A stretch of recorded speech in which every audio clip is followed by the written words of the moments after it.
Fli-City got some dogs in it, dogs in it. Fli-City come off authentic, authentic. We light it up like sauce in the sauce in the soup. We light it up like sauce in the sauce in the soup. Fli-City got some dogs in it, dogs in it. Fli-City come off authentic, authentic. We light it up like sauce in the sauce in the soup. We light it up like sauce in the sauce in the soup. Rain may come, we cover for it, it's a cover charge. Cover charge. Pain come in, we force ourselves to be stronger for it. I'm stronger for it. Northside slum, prison bids, and I'm better for it. I'm better for it. Representing Fli-City, now make some noise. Random corners, pushing packs. Looking back, hand ups, ain't seen no pass. Fli-City got a city tax. Body bags, ski masks. Crime rates, I speak to God. City giving rich vibes. Beat knocks through the speaker box, we don't speak a lot, just move around. Water dirty, streets dirty, whip clean. We okay, we grew up all survival schemes, rider dreams, Lion King. The jungle seems like peace to me. Struggles led to victories, now picture me 6 months out, I'm on my feet. On the business, talks with Maddie, on the business. Run the city, leak with all the minus since we bless the city with our agenda. Hustlers, open finish, all ideas is open to us. Just push your lane, this crooked man, and we straighten out. We straighten out what they tearing down. North side, south side, east side, west side, peace signs. We try to get this city get west side, north side, south side, east side, west side, north side, south side, east side, Fli-City got some dogs in it, dogs in it. Fli-City come off authentic, authentic. We light it up like sauce in the sauce in the sauce. We light it up like sauce in the sauce in the sauce. Fli-City got some dogs in it, dogs in it. Fli-City come off authentic, authentic. We light it up like sauce in the sauce in the sauce. We light it up like sauce in the sauce in the sauce. My city experiencing a transition from penny pinching, maximizing our dollars, multiply triple digits. I came a long way from baby jars in a project kitchen. Nowadays, I read grab charts and just mind my business. All praise to the Most High, how this young king living. Resurrecting the spirit of Osiris, how I'm living. Hustle and motivate your local hope dealer. I'm on tour right now, and I'm dope with it. They lied to us, stole assets, still in crisis mode. Water warriors like 1,001, we will not fold. I'm sick of fugazi leaders and career politicians. The father said people perish due to lack of vision. It's time to rise, black lives, baby, it's on the flow. Bet it back, no 9 to 5, only 10 to 4. A city of monsters, a bunch of go-getters. We don't rock with starters, we too authentic. We don't rock with starters, we too authentic. We don't rock with starters, we too authentic. We don't rock with starters, we too authentic. We don't rock with starters, we too authentic. We don't rock with starters, we too authentic. We don't rock with starters, we too authentic. We don't rock with starters, we too authentic. We don't rock with starters, we too authentic. That's it.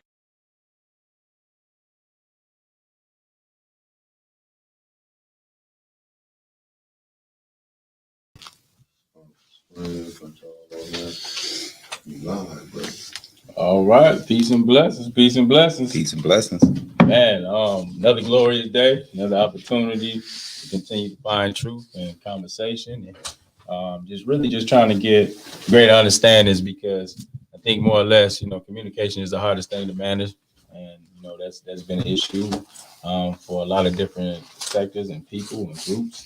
You always want to be clear and be very direct. So, we appreciate having the opportunity to continue to put these platforms out there and have these discussions and just try to make sense of it. So, there you go. So, man, today, man, we got our very special brother in the house. Very, very active brother out here in the community. Always boots on the ground, even also, working on the front ends too. So, you can always appreciate people that, dedicated to the cause and, always, steady fighting for the greater good. A lot of times, a lot of work to be done, and we don't necessarily see the work, or we don't know who's behind it. just know that people are getting it in and working on your behalf. So I definitely want to give a big shout out to my brother, man. What's going on? Hey. How you feel, man? I'm good, brother. How you feel? All is well. All is well. Man. Yes, sir. Blessings, man. Brother Reggie Davison. Yes. Business owner, right? That's right. Water warrior, right? And just an active member in the community, man. The brother, the culture. So, what's going on, brother, man? How you feel? Hey, man, just got off the grind a few minutes ago, and wanted to come up here and get my portion, but all is well, man. I mean, all is well. I'm on this side of the ground, and right. Every day is another day to grow. Come on now. I think those are the things that we take for granted. Like, we still breathe, we wake up and get a chance to live another day. Just another chance to see our children.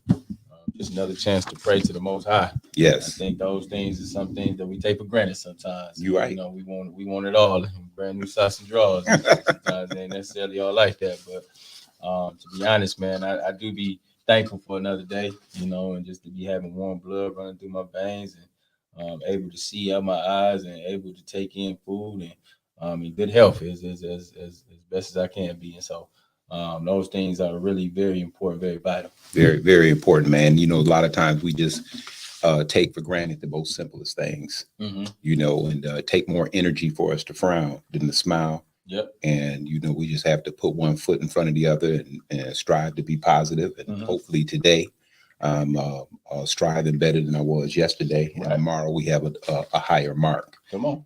Just trying to operate under high civilization, I was taught the ego has to squat in order to rise. I said, what that mean? He said, the way down is the way up. So I know what it feels like to live in the mud, experience savagery. And what do I mean by that? A savage is one who's lost the knowledge of self and living a beast-like life. Yeah. And I've experienced all of that in my travels. But today, being on this side, I just try to impart what I can. See, we all have a portion. Right. And I think part of the struggle is to find out, how are you going to serve your portion? Come on. And just be as positive as you can. Participate in family life.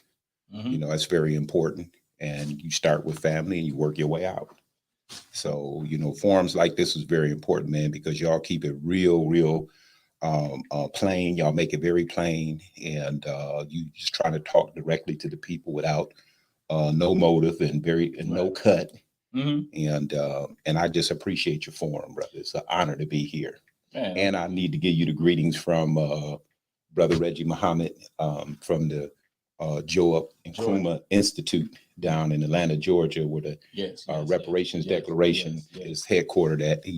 He probably watching. He told me to make sure you give Brother Dewaun and the folks a shout out. We're gonna try and bring him up here in April. No, actually, definitely, man. Big shout out to Brother Reginald Muhammad, and definitely, activating on the reparations. I think, when I be talking and hearing the stuff, man, we be hitting on all cylinders. I think we got a lot of irons in the fire. A lot of people working on different things, and that's all inclusive to what we are trying to work on. Yes. So, just to hear that the advancement that's being made, and all the work that's going on even in our Georgia area, man. Yes. Just for reparations as a whole, I think that's beautiful. So, big shout out to the brother Reginald.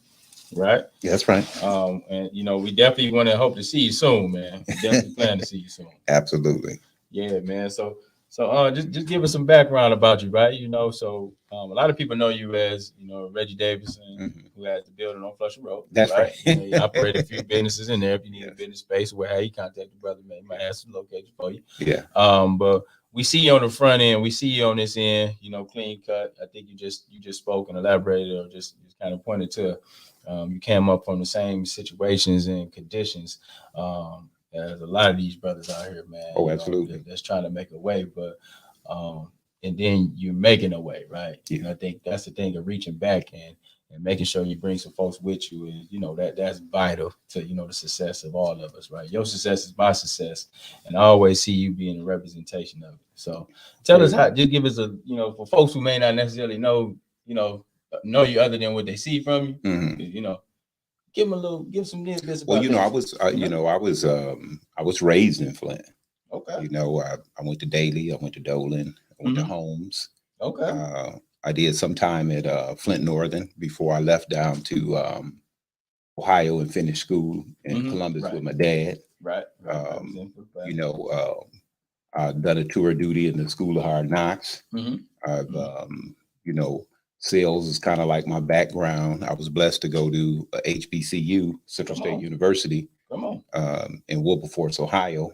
And I mean, just beautiful cultivation and back and forth from various different places. And mama got really sick. So when I got back on my feet, I came back to Flint, you know, and I started out paralegaling independently for a few attorneys, doing Scrivener work, paperwork, motion practice, things like that, that evolved into me having an opportunity to get off into real estate a little bit. Acquired a few properties as just as an investor and flipped them, and opportunity presented itself, and I was able to acquire the Flushing Professionals, what is now known as the Flushing Professional Suites, over there on 3160 Flushing Road. It's about 13 micro businesses operating out of there. Come on now. And part of what I do is I help form with business formation, organization formation. If you have a nonprofit organization, I know how to get your 501c3 status. I know how to do the bylaws, and the paperwork that's needed in order for you to be right there. Same thing with corporation, micro businesses, whether it's LLCs, single member LLCs, multi-member LLCs, or even LLCs that want to operate like an entity. And so corporate formation was my specialty. And I kind of got off into that. And an opportunity presented itself. I was with an attorney out of Detroit, Attorney John Simpson, a brother who he actually owns a restaurant downtown Detroit called Savannah Blue. It's off of Town Hall. I've had that before. And it's like a warehouse. Yeah. And so that brother owns that, but he's an attorney. Okay. And I mean, very conscious brother. He went to U of M, but he went to Florida A&M too, HBCU. Okay. So he introduced me one time to come on up to an event at Metropolitan. Hugh Harper and them was up there. And from there, I remember I was doing some work with the water filtration systems, Flint Restoration Group and Artesian. And that we were at a meeting together with the concerned pastors, and that grew into me being introduced to a firm he was working with, Napoli Skolnick, to do some paralegal work on the ground. Because, you know, they was doing everything from New York and Detroit. And so I came in just doing paperwork, Scrivener work, helping process retainers and documents, signing people up. And so, you know, I worked out of my office. And next thing you know, they was sending stuff to my office, and they was setting up shop. I was like, oh, wait a minute, that sounds like a rental agreement to me. So that parlayed into just that. It parlayed into a full-fledged office. So people in Flint had a place to actually come and do their paperwork. And since that time, you know, whether it was University of Michigan, my community college students that was pre-law, and things like that. At one point, we had over 17 people hired and working out of the office. So I managed the intake center for Napoli Skolnick, that between them and their partner clients, whether that's Ben Crump Law, we have about 20,000 of the water crisis clients that we're managing. Okay. So just in general, you was activated on the ground, and some of these partners, you know, during the water crisis kind of came up, and they saw the effort. They saw, you know, that this was a space where community members can come to, right? Absolutely. And they feel like they can be serviced, right? Absolutely. And it means to do absolutely. So, yeah. And you know, oftentimes, man, when you come into a community, if you're smart, what you'll do is you'll get people from the community to help you with whatever it is you're trying to do. That's true. And there's a stigma, in some cases, an earned stigma that comes along with litigation and law, because you will be looking for something other than but these lawyers, this is how they eat. So when they come, they're doing it for the cause, but they're doing it because that's how they eat. Right. So what I tried to do is be real clear about that with people. These are not nonprofit organizations, and they're gonna come in, and law sometimes is very, very devoid of emotions. Law is like, what's the question, what's the issue, and how do we prove it? Right. Because if I can't prove it, I'm not getting nothing. You know, and so, well, it seems cut and dry, but it's never cut and dry, because you're dealing with human beings, man. And people be having questions and issues, and you have to try and stay focused on your mission, and sometimes it's hard, but that's okay, you know. But yeah, I came in that way. I was actually doing activist work with this water filtration system. I really felt like it was an opportunity to try and put a filtration system in every single house while we was waiting on these pipes and this infrastructure to get fixed. So I found the man in Holly, and I was working with him. He had created a Filter King 03 system that can filter every drop of water coming in your house. Right. Okay. And I was working with business owners, working with business owners and raising funds to get these systems put in people's houses for free. Because the grant route was going to take too long with the impact statements and stuff. I went straight to businesses. Right. And we formed a Flint Restoration Group and participated in some studies for about a year to make sure that thing was working. Before we actually went to go putting it in people's houses. Right, EPA came in and tested it. MDEQ came and tested it, even though it wasn't a lot of trust for them at the time. And when they kept coming back, non-detect for lead, non-detect for copper, we started putting them in houses, small businesses. I was helping people. Remember when the Pistons owner offered them grants for businesses, $10,000. Gorey offered them $10,000 grants for business, 100 of them. So $1 million worth of grants. Well, I teamed up with Tracy and them for the chamber and helped do paperwork for about 36 businesses, and 32 of them were able to get the grants. And part of what they got was the ability to get a filtration system put into their little small shops. Right. You know, some of the beauty barber shops around, they got them in there. We worked with them for that. So that I went from doing that type of work into my profession. One of my professions, contract paralegalism. And as a contract paralegal, I contracted myself out to help do paperwork for people that was signing up for the suit. And as a paralegal, of course, I can't go into court. I was devoid of legal advice, but putting together a ground game to sign people up, having a place for them to come, rather than trying to do it over the phone. A lot of our seniors and adults, you know, it was a disservice because access was, it was a gap of access. Right. It was. It was a gap of access. And you would also was dealing with chronic and systemic mistrust because people's like, man, it's $50. I'm nothing to go through all these hoops, $50. And water crisis lawsuit. Okay, yeah. Think of, and I was telling the brother this, and then we can get into it. At the time, people need to understand this particular dynamic, and it may have been a question that you was asking me before the show start. And then, so I'm not going to get too far ahead of myself. Okay.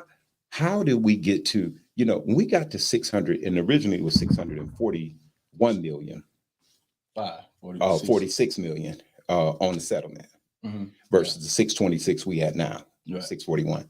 So at the time of that settlement, it was barely 30,000 people signed up with the various different law firms. Exactly. So when you think about reaching a $640 something million settlement, of which the lawyers are going to get a third, how did you really arrive at that number? Well, one of the factors was the amount of people that was signed up.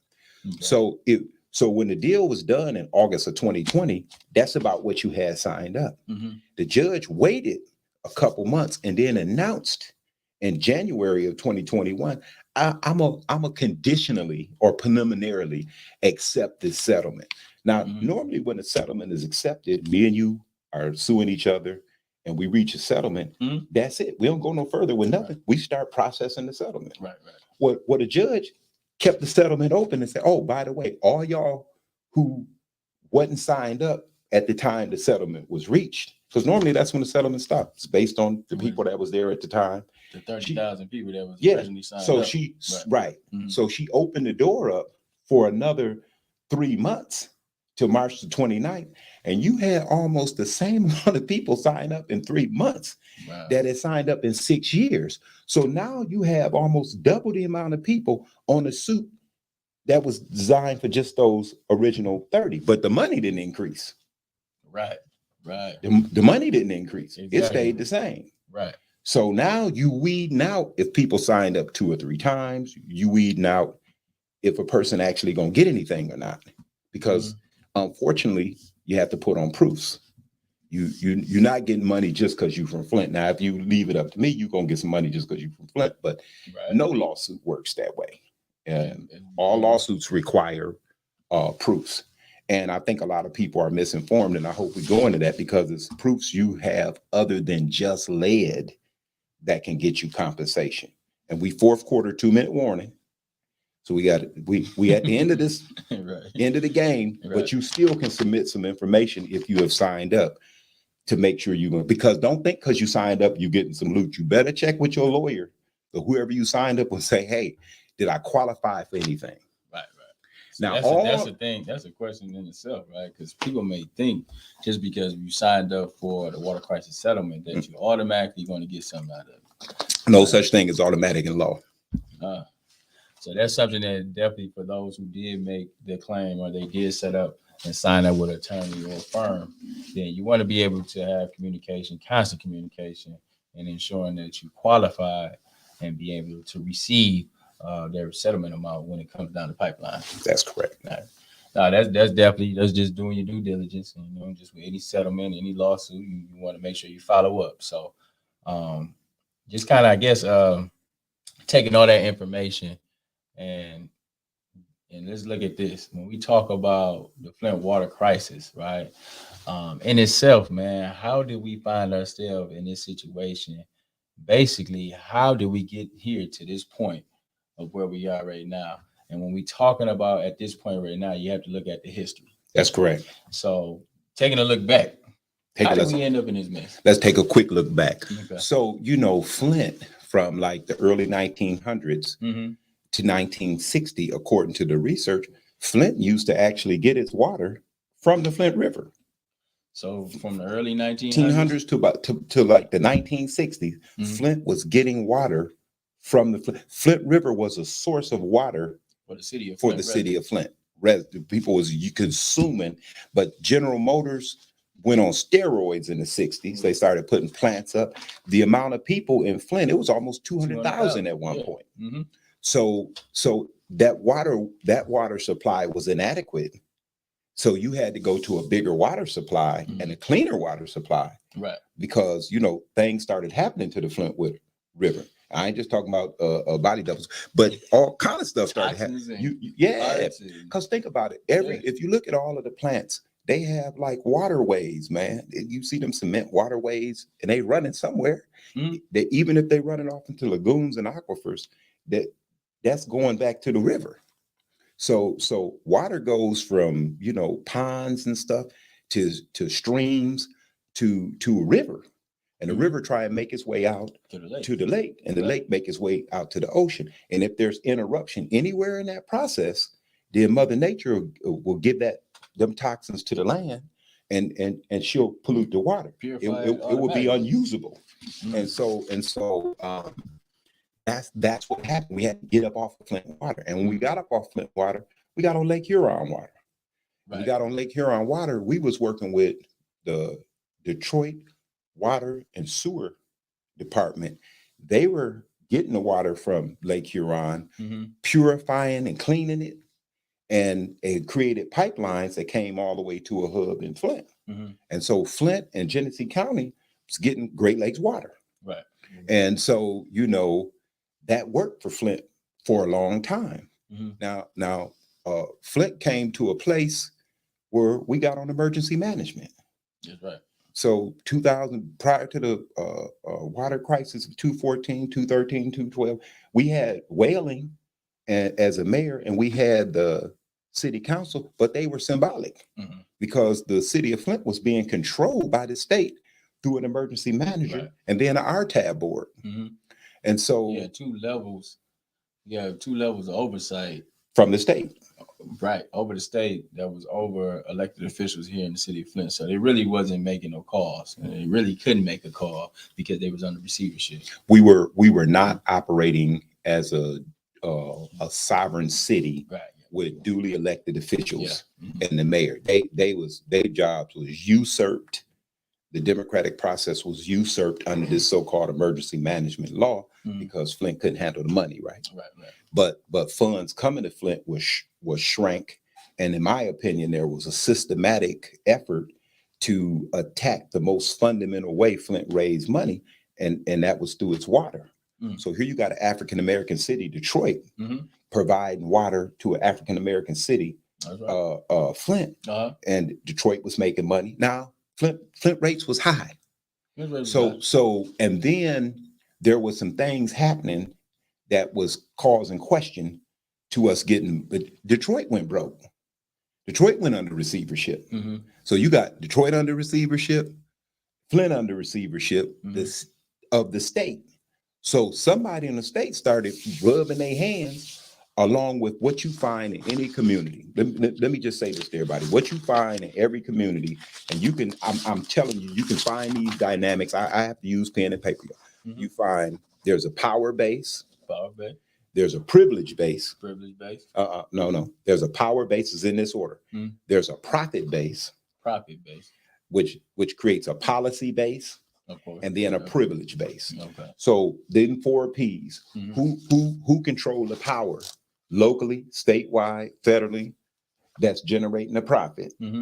That's creating the policy, and that's working the privilege. So the power base now over these cities is the state, and the state looking at things like, what is some of the biggest sources of money for these 2 cities? Water. Everybody pay for water. Property taxes, water.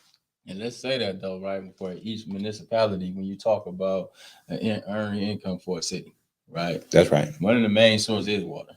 Right? It's water. Especially if Flint is paying very high rates when you compare it to other cities and municipalities around the country. That was a big price tag for Detroit.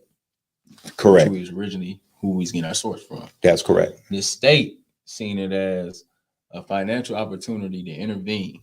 That's correct. Because 2 of the major cities in Michigan, absolutely, Flint and Detroit, make no mistake about it, was under receivership. So how can we capitalize?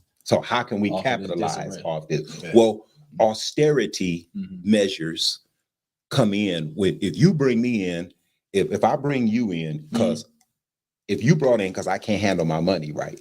The first thing you finna do, this remind me, not to cut you off, don't lose your thought. Come on. This remind me of what's going on when we have to hire a firm to help us spend some money. Right? You know what I'm saying? It kind of feel like you got to hire people to help you spend money. Do the job that you was hired to do. Right. I think, Well, we don't, from cradle to grave in our community, especially, we have to step up to start teaching financial literacy. We do. Or how to live within our means. You know what I mean? In our community, a lot of times when you in poor communities, brother, you deprive, when you get a little money, it go inside one hand and out the another. You don't save 5% and never look at that anymore, or take a little bit of money to reinvest, because you live in hand to mouth. You're just trying to provide food, clothing, and shelter. Right. Or if you do have a little change, especially some of our brothers who gain money from the untaxed underground economy, then a lot of times they'll have their savings in their pocket, or they'll be wearing it on their neck, or they'll be driving it. Right. So it might be at the shoebox at the crib. And the shoebox collection be on swell. So what happens is we have to be really, really careful to look back at what they did. What they did is said, let's deal with this water. Plus Flint, even though it received water from Detroit, it was a provider of water to the county. The county, all of us was using that same hub that was coming in from Detroit going out. So Flint was kind of like the distributor or supplier of waters. So what happened under this? Hone in on that. Flint was a supplier or distributor of water. Right. So under this emergency management, and who are we supplying water to? To the city of Flint and the Genesee County. So it's a thing where the city of Flint was Flint providing- Township, yeah, Grand providing Blanc, sources to the outer county, the outline. Mhm, yeah. So that process got interrupted. There was a united front of the MDEQ, Mhm.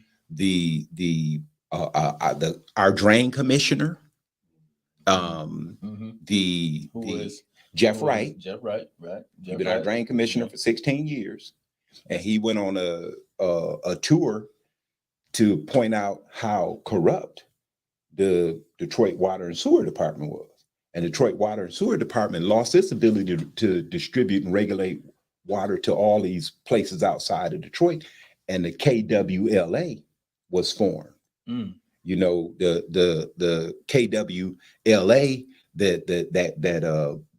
or GLEWA, I'm sorry, the GWLA, the Great Lakes Water Authority, GLWA, that was formed that took over. It was still coming through Detroit now, right? But that took over how we were getting water. That came about when they when they were on receivership. When Detroit lost their receivership, they lost it to the GLA. To the GLWA. GLEWA. We just gonna call it GLEWA. Mm-hmm. So GLEWA was trying to go up on them rates a little bit and things like that. And these powers said, we don't really want to be getting our water through Flint directly anyway. Now this me talking. Mm-hmm. We'd rather turn Flint into what they would say on the street, a custo, and we would rather make Flint become a customer instead of a dealer of water. So we're gonna build our own pipeline and we're gonna still get it from the Great Lakes, from Lake Huron, but we're gonna build our own pipeline and wax rich with it being built, $220 million project, and bring this all the way on into Flint, and Flint will get its water still from the Great Lakes, but from the KWA, that Caradonic, that pipeline. So somebody had to agree with that. Now they came up with, we're gonna save water or money. We're gonna come up on this, the emergency manager. We're gonna come up off this Detroit deal. And they tried to make it seem like, and I got all of the articles. I brought them all to the brothers. So I can't show you all the articles. I'm gonna be summarizing, but I'm gonna leave the articles with the brother. Okay. So what they did is they played like Flint didn't want to pay through the Great Lakes Water Authority. They didn't want to enter into a new contract with them. It wasn't that Flint didn't want to enter into a new contract with them. They tried to play it like that body cut Flint off. But how they cut Flint off and then keep all of the suburbs still on? The suburbs stayed on getting water from GLEWA. So do it make sense to you that they would cut Flint off, tell Flint, you got to get your stuff from the Flint River now, or was something else going on? Something else was going on. So they said, we're going to save $2 million getting our water from the Flint River. We're going to transition into it, and we're going to make our own pipeline that's going to be cheaper. But the new pipeline they was making, there was never any testimony or declaration that was going to be cheaper than what we was getting from Detroit. It was just a new pipeline. Mm-hmm. And Detroit could have remained a secondary source all that time, but somebody said, we'll save money. We have a water plant. We can get our money from the Flint River. Mm-hmm. Now, that was under the state's leadership of the emergency manager, the United Front, Jeff Wright, who was as the drain commissioner, lobbying that we do a source other than corrupt Detroit. And he swore it wasn't racial. He swore it was economic. So you have these two. Now, how can you make this happen? How can you, number one, how can Flint, which was asked to pay 35% of the KWA pipeline, Flint needed to come up with 85 million for this KWA pipeline. Flint didn't have the ability to raise money because Flint was broke. Right. Normally, when a municipality want to do new roads, do bridges. Sometimes it get block grant appropriation. And a lot of times municipalities, they'll issue a bond. It's called a municipal bond to raise money. Lawsuits are paid for with municipal bonds. When officers be beating down folks and get caught up and get sued, they have to pay. Sometimes a municipal bond is raised to do that.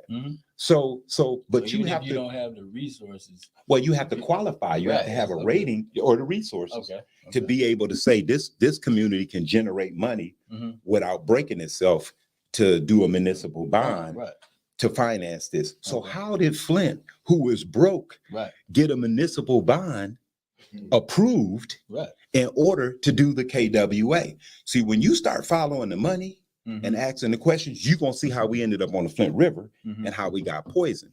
So here you had to have a few things happen. Now, when you broke, there is a path forward to be able to raise money through a municipal bond when you broke, but an emergency or a disaster have to be created in order for you to then get approval to be able to create this. So something called an administrative consent order was needed, but before the administrative consent order, there had to be an environmental enforcement action, a problem. An environmental problem had to be created to allow the plan to break us away from Detroit water before we have our pipeline ready, to cause us to have to go on to another source in the interim. And a person named Nicole Sicardo, who was an enforcement specialist in the DEQ's Water Resource Division, she wrote in December 19, 2013, an email to her division chief, William Creo, basically saying somebody's trying to put together a sweetheart deal, or what is called an administrative consent order for us to approve. It was a little sludge lagoon of sludge running out of the Flint water plant into this little lagoon. And they wanted an administrative consent order to clean that up to the tune of $85 million. And they added language. Who is they? Now we talking about the bankers, JP Morgan, Wells Fargo. These bankers that was putting this bond together knew that in doing their due diligence, you had to be able to get this Flint qualified for a bond.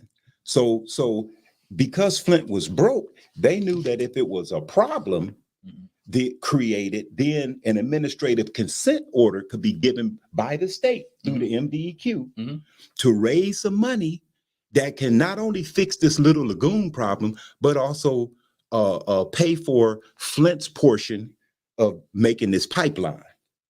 And that's what happened. But when they did that, they hired LAN, the engineering firm, to help participate in this and to help participate in this study to say we can switch over to we can switch over to the Flint River. We had a capacity to treat it where it can be usable until y'all get this pipeline on. We can come up off of the Detroit water all together, and we can treat this Flint water. See, it's almost like I'm going to create a problem so bad that you're going to be so focused on the problem, you're going to go to sleep on the fact that I'm doing an overlay for the underlay and creating this pipeline that's going to make people millionaires. And I'm going to change you from being a distributor of water to a seller of water. And you're going to be so worried about getting up off this Flint River fast to this new source that you're going to miss the fact that I'm doing an overlay for the underlay. So we ended up on the Flint River. Now they pulled a boss move. They took. You made a valid point, and you talked about the bankers. A lot of people didn't even say, how the banking institution played a part in the Flint Water Crisis. Right? See what they did. Now, I want you to go in, and it sounds like you're going somewhere. No, I would say, can we get a quick commercial real quick? Maybe the video real quick, that 30-second joint. Yes, sir. Just so that way we can kind of recalibrate. So, you tune in Fli-City Blackout. We'll be right back after this quick commercial. Okay.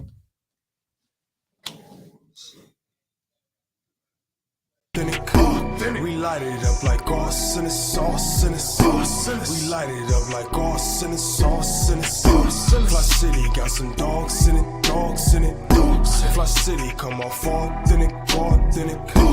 We light it up like arson and sauce and sauce. We light it up like arson and sauce and sauce. My city experiencing a transition from penny pinching, maximizing our dollars, multiply triple digits. I came a long way from baby jars in a project kitchen.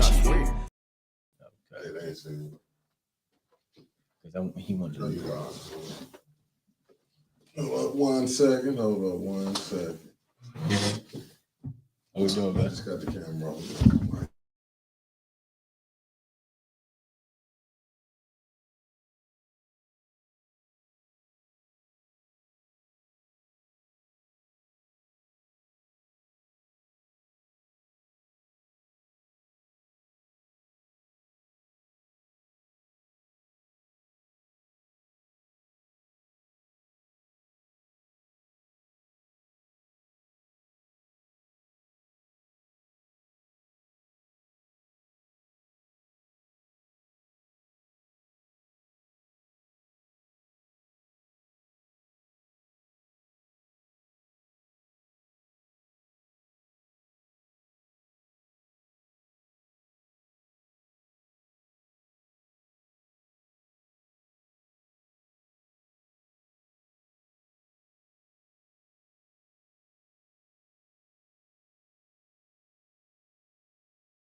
Yes, yes.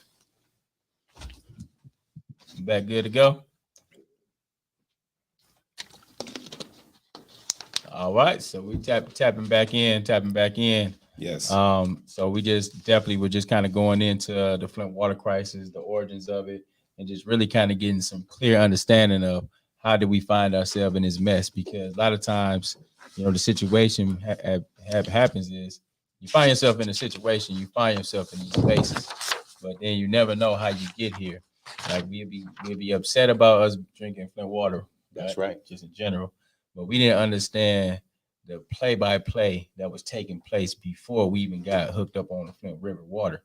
And so those things, you know, when you follow the money, when you follow the money, and then you kind of understand where this leads back to, where you talked about how I went to our drain commissioner, how he went on his crusader tour to go ahead and denounce Detroit, right, and their ability to function properly, and which took us off the hook as their number one consumer, right, for getting water from Detroit, and then taking us to the Flint River, which we know that we didn't want to drink from the Flint River. I've heard plenty of stories from my uncles and just people from the past about the Flint River, so I just didn't know why we even thought that was a source. So we cried about it, we got upset about it, and then it took us off the Flint River, and then I guess it bonded us into the KWA. So yeah, we could have stayed on Detroit water, Okay. while we transitioned to this new pipeline. Right. We could have done that. Why didn't we? Because as you stated, it was a movement by a united front Right. of state officials, Okay. and our own drain commissioner to cut us off from dealing with Detroit Water and Sewer, which later became GLEWA, Right. Great Lakes Water Authority, because we were, even though we were buying from them, African American city to African American city, the water was hubbing in the Flint and then going out to the counties, which it should have been. Right. So Flint was like a distributor. That's right. And was buying wholesale from Detroit, and was able and to and the suburbs was the custos. So what ended up happening is, now they done flipped Flint through this KWA and bond process into being the customer. So you know, just in a nutshell, man, you know, Flint was serving. We were serving product, right? We were serving water to our suburban areas, right? Our outskirts. And ourselves, of course, ourselves. And then through the series of the Flint Water Crisis and the situation that took place for them to monopolize the water here in Michigan, they really put us in a customer position, right? Where now we buying water from these sources, right? When we was providing the water from these sources. And I want us really kind of hone in on these different ways of looking at it, right? Because if you put it in that term, in a basic term, right, that Flint was a provider, Flint was servicing folks, to only find themselves in a position to be serviced now. And we have to pay 35%. We for 30 years we paying on this bond. Now Flint Water Crisis supposedly began in April 2014. We began to use the Flint River as it's supposed to be a temporary water source in order to cut costs, right, to save money. That's what early our emergency management said. We're gonna go to the Flint River. Their short version was to cut costs. And why do you always talk about cutting costs when it always put us in a situation where it costs us more? Because they were just looking at the gross water costs from Detroit versus the gross water Port Huron. From Port Huron for this new pipeline. But you have to factor in how much it's going to cost to build the pipeline, how much it's going to cost to bring Flint treatment plant online to be able to process Flint River water. If you would have did that economically, it wouldn't have made sense to leave Detroit water. That our costs got higher, and Flint ended up having to hold the bag and Flint wasn't. The point is, we wasn't even qualified to get the bond. So how did we get a bond that we wasn't qualified for? Yeah, if you start asking these type of questions, that's going to go toward the power base. It's going to start going toward the profit base, and you'll start seeing who in the heck was really benefiting off of these things. You got to start. Did anybody own? It's raising questions. Did any Flint officials, state officials, people own property on this KWA pipeline that's being constructed from Port Huron to Flint? Because there was an effort back in the day to build a pipeline from a regional source, but they found Flint officials and others had went out. They had inside information. They went and bought land on the route that the pipe was coming, so they can make loot reselling the land. So did any of that take place here? Do we know that? Who waxed rich? We knew that the engineering firm that the bond company used, Land and Rowe, came up with reports to say whatever they needed to say. The Flint River water is going to be safe. People are going to be able to drink from it, and we got poison. And so the part that's not being talked about a lot is the construction, the bonds at the center of the lawsuit, because a lawsuit was filed about this finally. It was kind of quiet. A lot of people didn't know that law firm Levy Konigsberg, which is also one of the mass tort law firms, in 2020, they filed a lawsuit against the banks. Yeah, they filed JP Morgan, Wells Fargo, and Stiefel Nicholas and Company, the consultants. For them producing the bond. See, this is what I'm trying to tell you. The bond process, if you believe the facts that's being presented, was illegal. So the dispositive question is and was. It's an is and was. When Sister Weaver was in, the advice she got was, man, this deal was made before I came in. It's nothing I can do about it because it was made beforehand. And they did pull an overlay for the underlay move when we was under receivership. They temporarily gave power back to the city council and back to Mayor Dane Wellen to vote to agree to pay for the KWA pipeline. Ain't that a buster? They temporarily gave him power and said, you got to vote for this. They voted for it. The city council 5-4. Mays was on the council at that time. He wouldn't go for it. So we're going to have to give y'all a whole list of those people. I know a few of them. I'm going to call them out on here, but I'm going to give y'all the list because I want to be 100% when I say it and not say 2 or 3 of them and not say the whole team. But I don't care. Mays, my guy, I will tell you, he voted no. So what happened was these people were used so that once we come out of receivership, if the new administration say, oh, that was made under receivership, we reject that. Right. That argument was going to fail because they gave power back to the city temporarily to agree to this. And so they tied the new administration hand before they even could come in. So the administration did the best they can. Sister got us a $1.8 million savings over the 30-year life of the bond, and they got the money, the $444,000 a month we were supposed to be paying until the KWA before it came online. When she got us back on Detroit water, she made the GLEWA give us a credit for the amount of money that we was paying there. So she tried to play the hand as best she could. With her hands was tied. Why her hands was tied.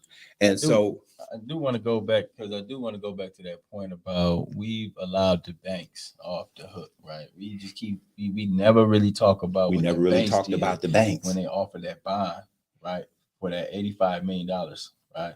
So what is their responsibility in the Flint Water Crisis, and what could be done to address the banks? Their responsibility is we got on Flint River because of this bond deal. We cut off staying with the Detroit because they wanted to create it. They had to create a problem in order to get the bond passed. So they used the little lagoon off the Flint water to be cleaned up as a linchpin. So they got the state of Michigan through the MDEQ Water Resource Division to give what is called a sweetheart administrative consent order. This administrative consent order was given to clean up that little sludge, but it was expanded to include financing the KWA pipeline. And we have some articles on that. I'm gonna leave you with the sweetheart bond deal aided Flint Water split from Detroit. Wow. And it shows how the bond, the administrative officials use an administrative consent order or ACO between the DEQ and Flint that was put together despite resistance, suspicion, and buck passing officials made. And one of the things about it is said, once water from the Flint River started to flow into Flint homes, members of the United Front, and the United Front that they're talking about is Jeff Wright, the MDEQ, and the bondholders' attorneys, because they got the MDEQ to give this administrative consent order to say you got to clean up this sludge, but they added all this language to raise this money for this bond, which then allowed Flint, who didn't even qualify for the bond, to get the bond, and the banks were able to get the deal done. Otherwise, the banks could not have got the deal done. We would have never been on Flint River water at all. And that's why one of the law firms, Corey Stern and Levy Konigsberg, sued the banks recently and said, and he's suing them for $2 billion. They should. For $2 billion. How would that go back? How would that benefit Flint though? Well, I'm because he used 2,600 Flint children to do the suit. Okay. And we trying to see if he can open that mug up to put more, because $2 billion is much more than 600 billion. Wow. And so what's he had the right numbers. That would be the right idea. Reverse that, because if the deal is deemed to be illegal, and that's what me and you was talking about, Charlie LaDuff and the other brother was talking about that, because what they were basically saying is that independent guy that Schutte hired to prosecute, he started following the money, and he found this, and he basically said, this is illegal. And if it turns out that this is illegal, then what happens is that bond deal could be void. If he finds that it's illegal, yeah. I mean that could have happened any time along the way. Anybody could have challenged the bond deal as illegal because Flint wasn't qualified to raise money for the bond. Flint was broke. So what I'm saying to you all is, this was been a quagmire from the beginning, but RICO charges could have been brought against the state officials, because all you need is 5 overt acts under Title 21 United States Code 856, the RICO racketeering. You need 5 overt acts of something illegal, and all these folks could have been thrown up under RICO. Now, I think a couple of our locals would have been roped up in it. So politically, I don't know if some smoke-filled room deal was made to drop that investigation when the new folks came in, because there might have been some dolphins caught up in the net trying to catch tuna. Might have been some dolphins in the net. That definitely could have been the case. I think. But even then, when you talk about, Shooty bringing up those RICO charges on Snyder. Well, actually, it was an independent person that was hired by Shooty. By Shooty, correct. Mm-hmm. And so, but they were ready to bring RICO charges on. They was investigating RICO charges. Mm-hmm. They hadn't quite filed them, but that's where they was going. That's where the evidence was going.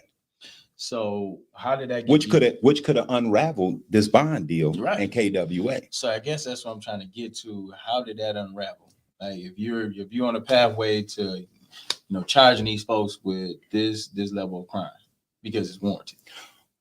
How did that unravel? How did we not follow through? Why did we not follow through?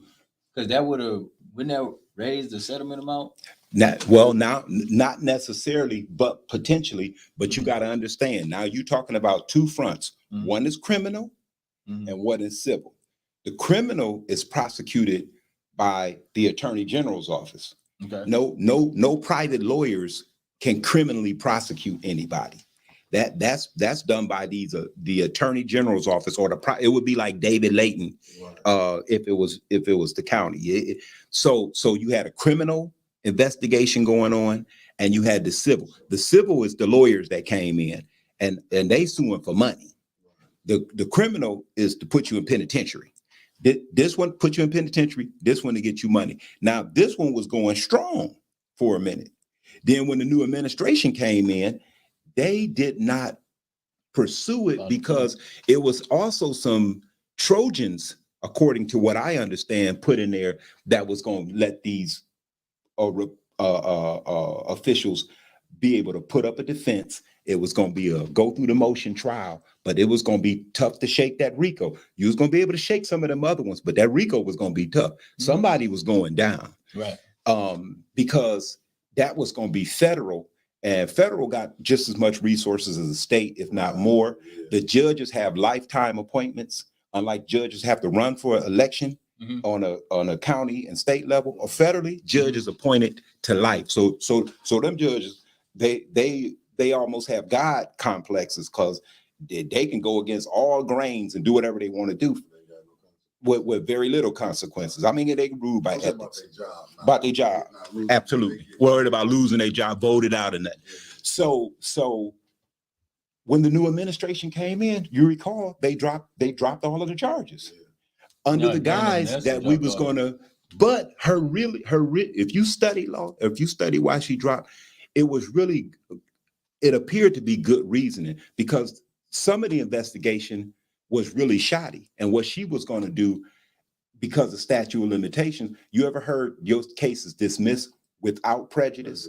If you dismiss a case with prejudice, you can't bring it back up again. Mm-hmm. But if you dismiss a case without prejudice, you can bring it back up, which normally restarts the investigation phase. Mm-hmm. So her aim was to restart the investigation stage, and she filed motions and was getting phone records that had been destroyed, though, and emails and stuff that had been destroyed. She was trying to get them physical devices to reverse engineer them and see what she can get and things like that. So her intentions was good, but I would have never dropped the RICO. You came back with misdemeanor charges and stuff like that, even though public officials have, sovereign immunity and 11th Amendment immunity, that RICO was going to be hard to shake.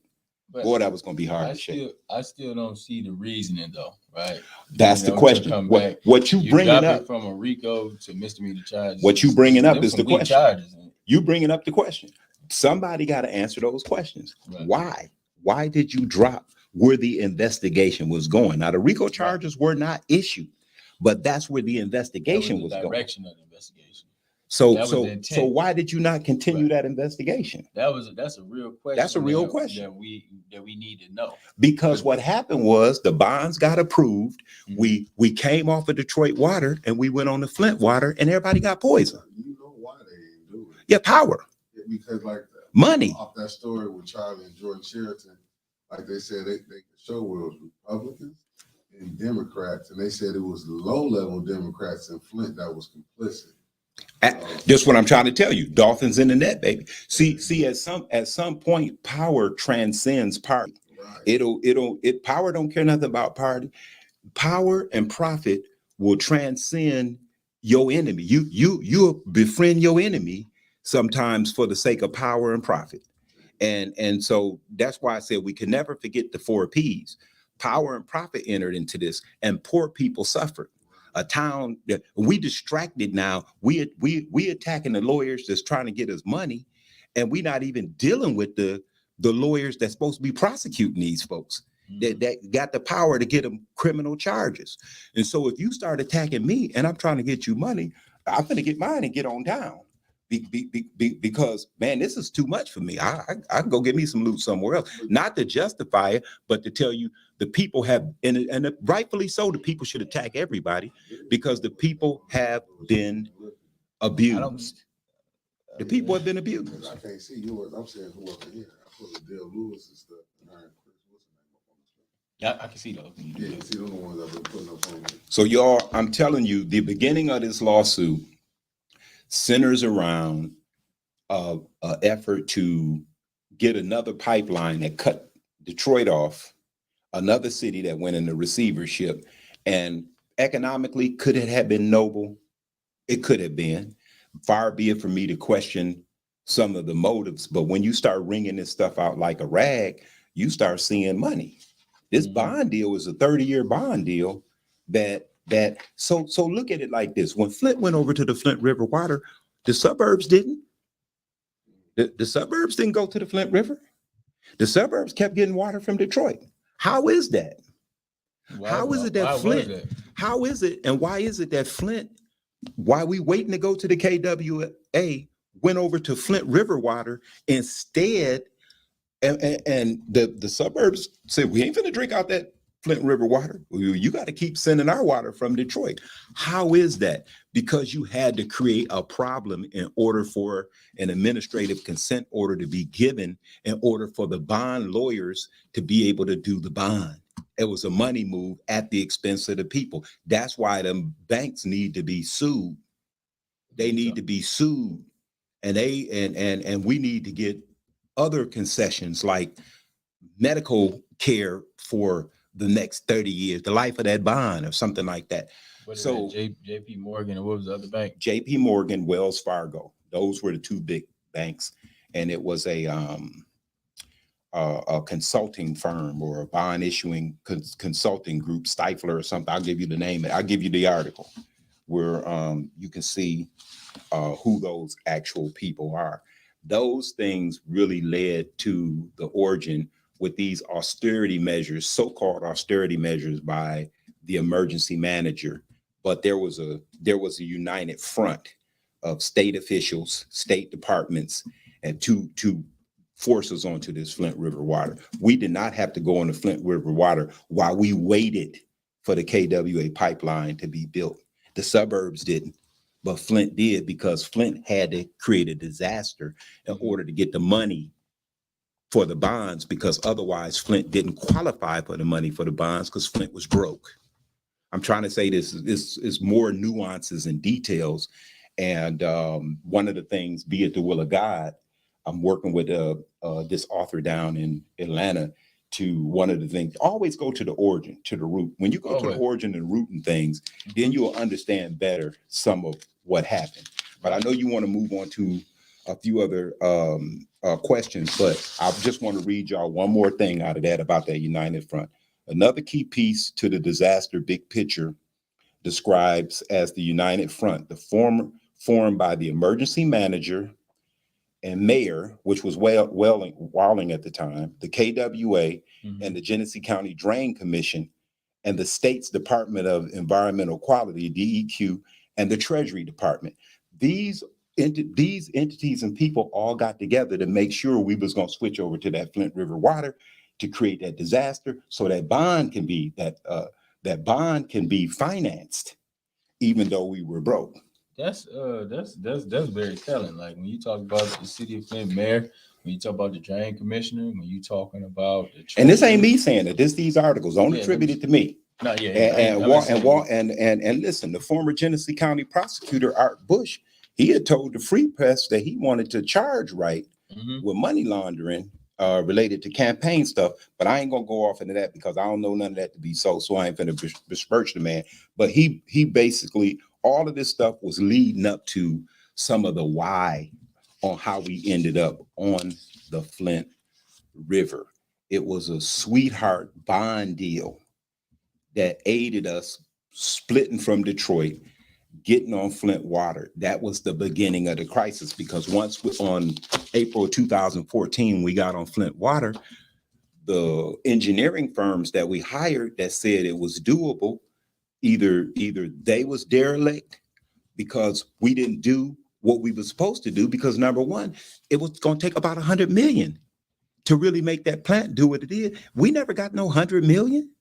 So the appropriate anti-corrosives that you got to put in to clean up a river like the Flint River, even if it would have cleaned the water, anti-corrosives shook up the whole infrastructure, and pipes that was connected by lead that had film around them. The film got ate off by the corrosives. The lead started leaching into the water. The infrastructure started falling apart, and everybody got poisoned.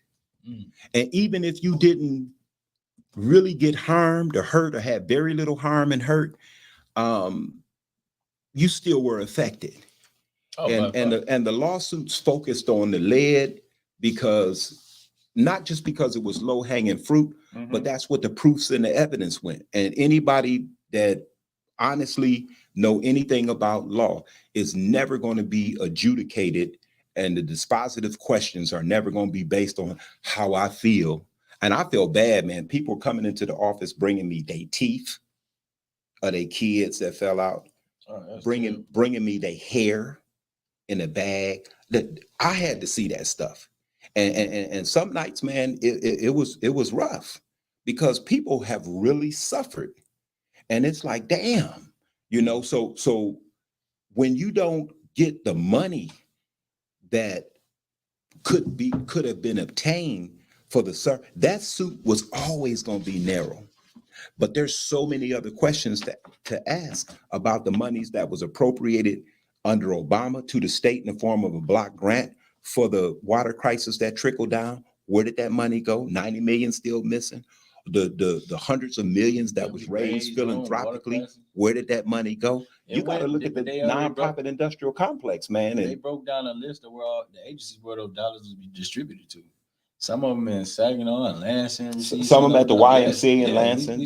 30 million to the cyber control of the state police. Down at the Capitol. And I'm just trying to figure out, sometimes you have to look at, like, when that money came in, because there was an influx of money coming through the city. Everybody was dropping a bag off. Everybody. And like, when you look at it now, when you talk to them same folks, they think Flint is whole. They think right. They think they'll be good. Because it's been so long. And that money, DeWaun, was much more controllable on where it would go than a lawsuit money. Lawsuit money going to be narrow and restricted. That money, y'all could have said, okay, we finna put all that money in the pot. How many households is it in Flint? Let's just shuffle it out to them. It could have been done like that. Why wasn't it? Where's all these people that's fussing? I just don't understand. But I do understand power, and I do understand profit. So you have a lot of complexes. You have a nonprofit industrial complex that's fiduciary over a lot of monies. Now, they do a good job, but just pass the money out. What you sitting on it for? For 9 to 10 years to get administrative freeze and trickle it out in the programs that you want? When people suffering right now, everybody, is enough money that came philanthropically to replace all of the households' infrastructures, but you didn't ask questions like, well, I'm not going to fix up the infrastructure for DeWaun's house, and he live in Grand Blanc, and he got 10 houses in Flint that he renting. I'm just going to fix up the houses of the homeowners. Okay, start there. Right. Start with the people that live in Flint that own their house. But I got a problem with that too, Rich.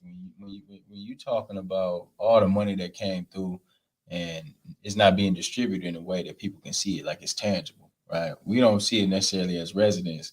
We just know it was a bunch of money that came in.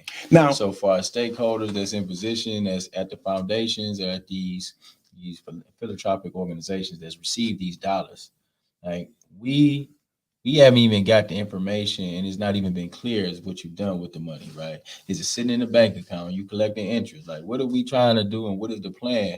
Because folks been struggling. We've been struggling, and we don't want it in the form of a weak program. I'm just sick and tired of you trying to, water us down. We're educating us, spending buku cash for education for some stuff that we already know and could do on our own. It's over for that. Like you said, it was a way that we could have distributed that money unrestricted. And really, in my opinion, in my humble opinion, in our opinion, right? Okay.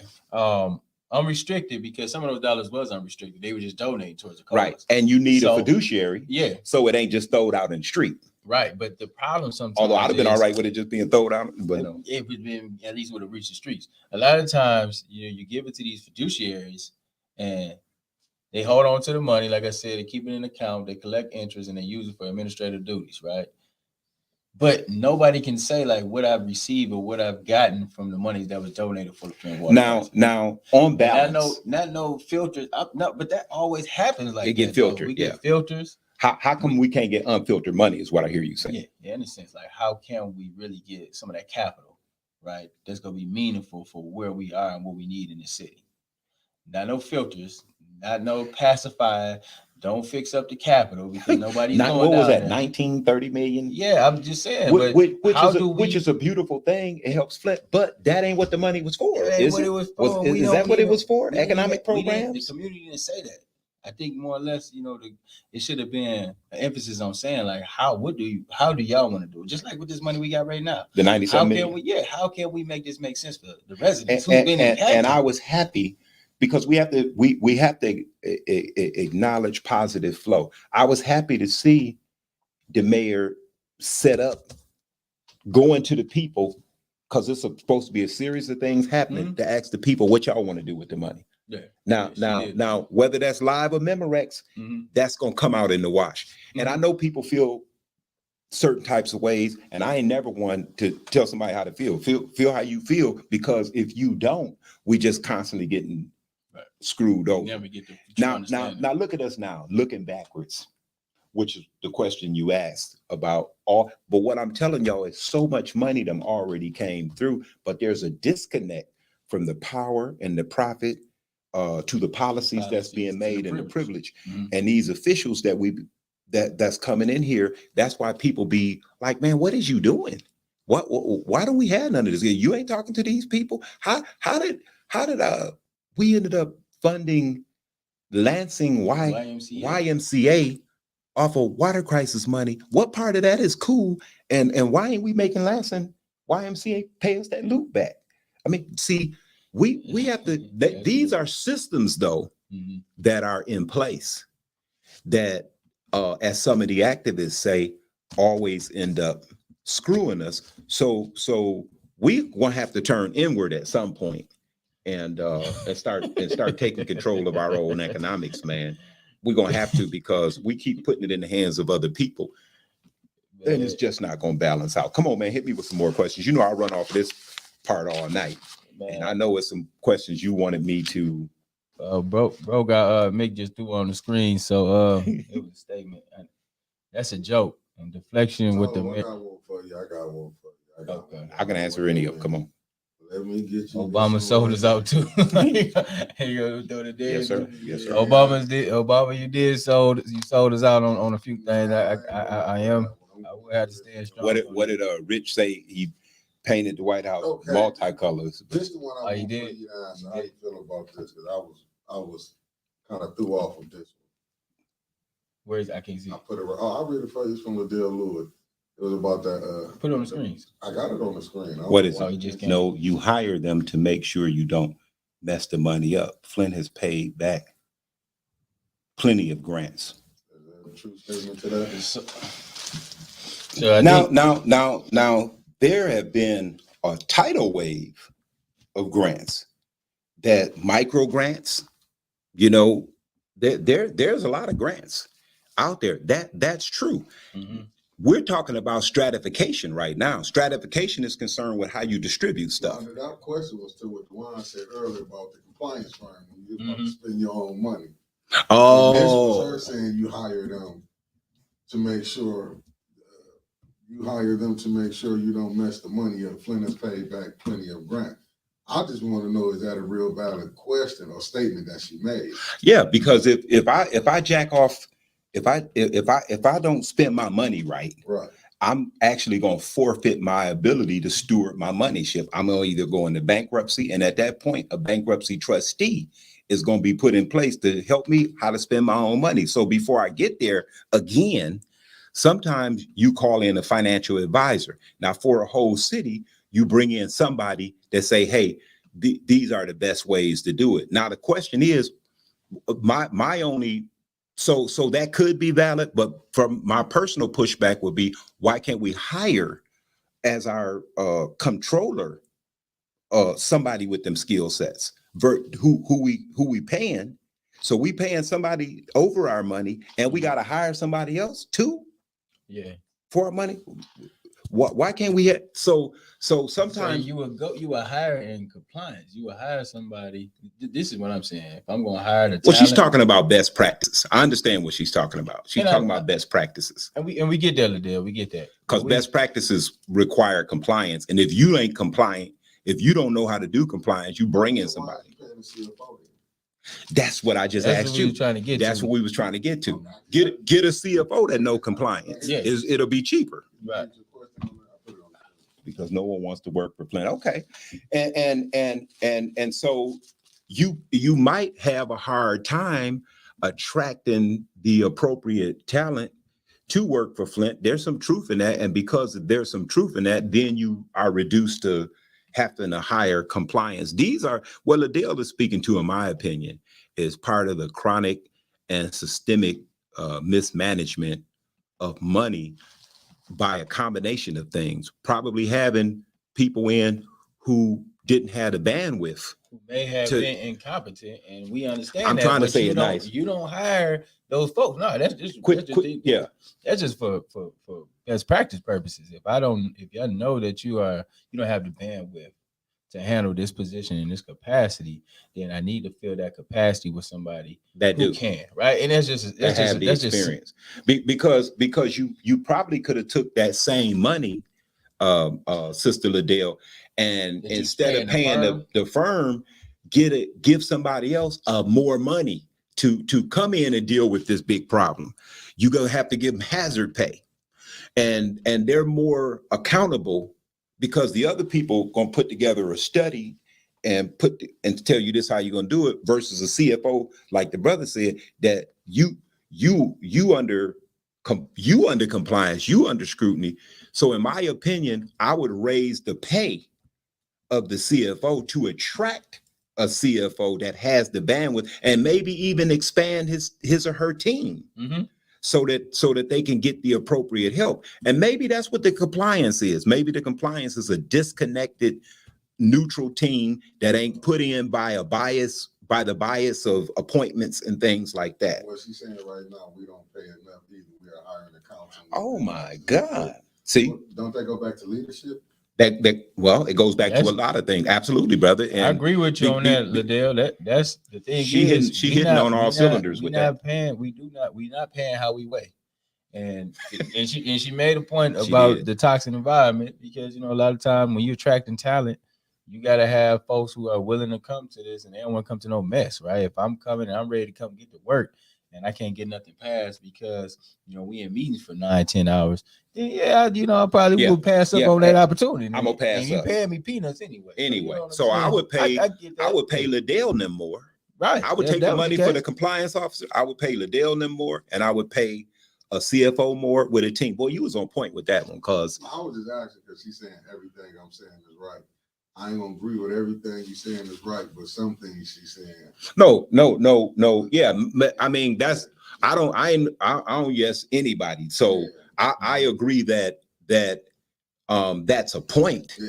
But I'm still, my position is, why can't we take the money for the compliance team and use that money to, why can't city council work with the administration and say, before we give this money to an independent compliance team, why can't we take this same money and temporarily increase the pay of our CFO and the accounting team for the city, and we can even take some of that money and put it. Yeah, she went to go work for the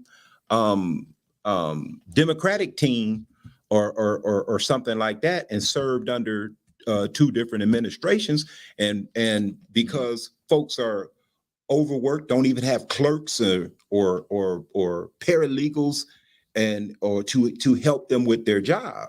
So that is a management issue.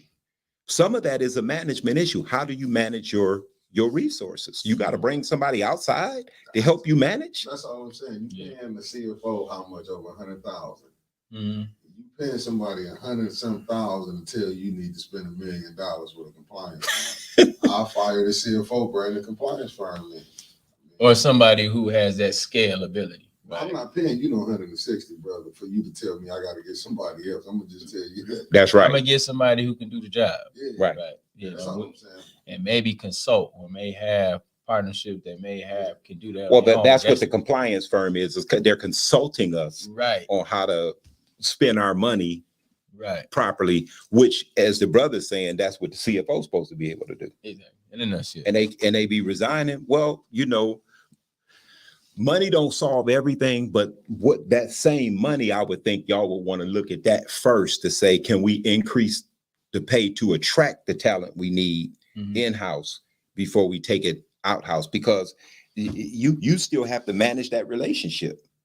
Right. You hiring a compliance firm, you telling me I can't do my job, get me some more assistance, even if that's above me or below me, and put together an in-house team and make it work, and quit fighting with each other. See, there has to be, at some point, brother, there has to be some cooperation between the administration and the council, because the council represents the people. They elected out of the wards for the people, but the administration also represent the people because the people voted for the administration. So right. To me, you have to rise above your indifference because you were voted in by a majority of voting people, which really is a small number. That's why you see so much people don't even come out and vote no more. The people that vote you in, but nevertheless, if that was the process, then you have to try and rise above to work with each other. The sister said basic money management 101. She absolutely right. It seems like they don't know it here. Yeah, no, I think we talking Man, about y'all hitting gospel. on all cylinders. Like y'all hitting on all cylinders. They don't see the value. When you talk about the co-equal branches of government, they don't see the value in building with each other. It's like one side is doing one thing, Neely is doing one side with his administration and promising monies to different groups and this and XYZ. Then you got the city council holding these different functions in the community, and then they're asking for proposals and things of that nature and seeing where we should put these dollars into. And so, but it's not a conjoined effort. And, I'm just hoping that, when we talk about, electing leadership and electing people to put in place, you're putting people that's in place that can definitely rise above their own ignorance and egos and personalities, right? Because we didn't put you in there to do the things you're trying to do. We put you in there to work on behalf of the people. So when it comes down to it, that has been one of our biggest heals. Like when you talk about Flint, is folks working together. We gotta end the distrust, because I know folks been lied to, they've been bamboozled, they've been hoodwinked, they've been tricked, so they don't trust and they don't like certain folks. That's understandable. But when we come into the table and we trying to make a difference, then it's like, hey, I'm gonna leave that at the door, and then I'm gonna come in and handle business, and go get busy because we got stuff to do. And then maybe when we walk out, maybe we can deal with it then. But that's the type of leadership that Flinters need. When you was talking about all these folks that sold us out, that united front, and I ain't gonna say you, but I was talking about it. What was it? I was showing the articles, but what was in the articles, right? About a united front. When you got all those different players that supposed to be representing for the constituents, and they looking at it from a Money Magazine plan. They thinking about how we gonna go ahead and capitalize off this, right? So how can we disillusion what's really going on, have folks all in a frenzy where you fighting about one thing, but the actual and the activity going on over here, and we able to push that because y'all so disenfranchised. Well, if you poison me with water, I don't care what the next source is. Just get me off this water. You don't poison me with Flint water. What's the next source? KWA? Yeah, hurry up and put us on that. because we can't take this no more. Yeah. See, so that's just what you said. You see Liddell question, she said, reach out to your mayor, express that, or reach out to your council person, express that. What you was talking about. And help your mayor and help your council person. I Liddell, I reach out to mayor. I reach out to Neely and reach out to the council folks. And, as a concerned citizen, man, I've always came here positive light and trying to make the best out of the situation. So, we do got to find a way to work together, right? The current administration, city council, and the community, because we all have to go ahead and make this work for all of us. So, in a nutshell, we do, but folks got to reach back. People got to be willing to sit down. People got to be willing to understand and listen to other folks. Stop being so much about what type of drives and initiatives that they trying to put down and see what's best for the whole class. And that's what we don't get a lot of the times. We always feel like we just, catching on the bandwagon. And let me say this to that.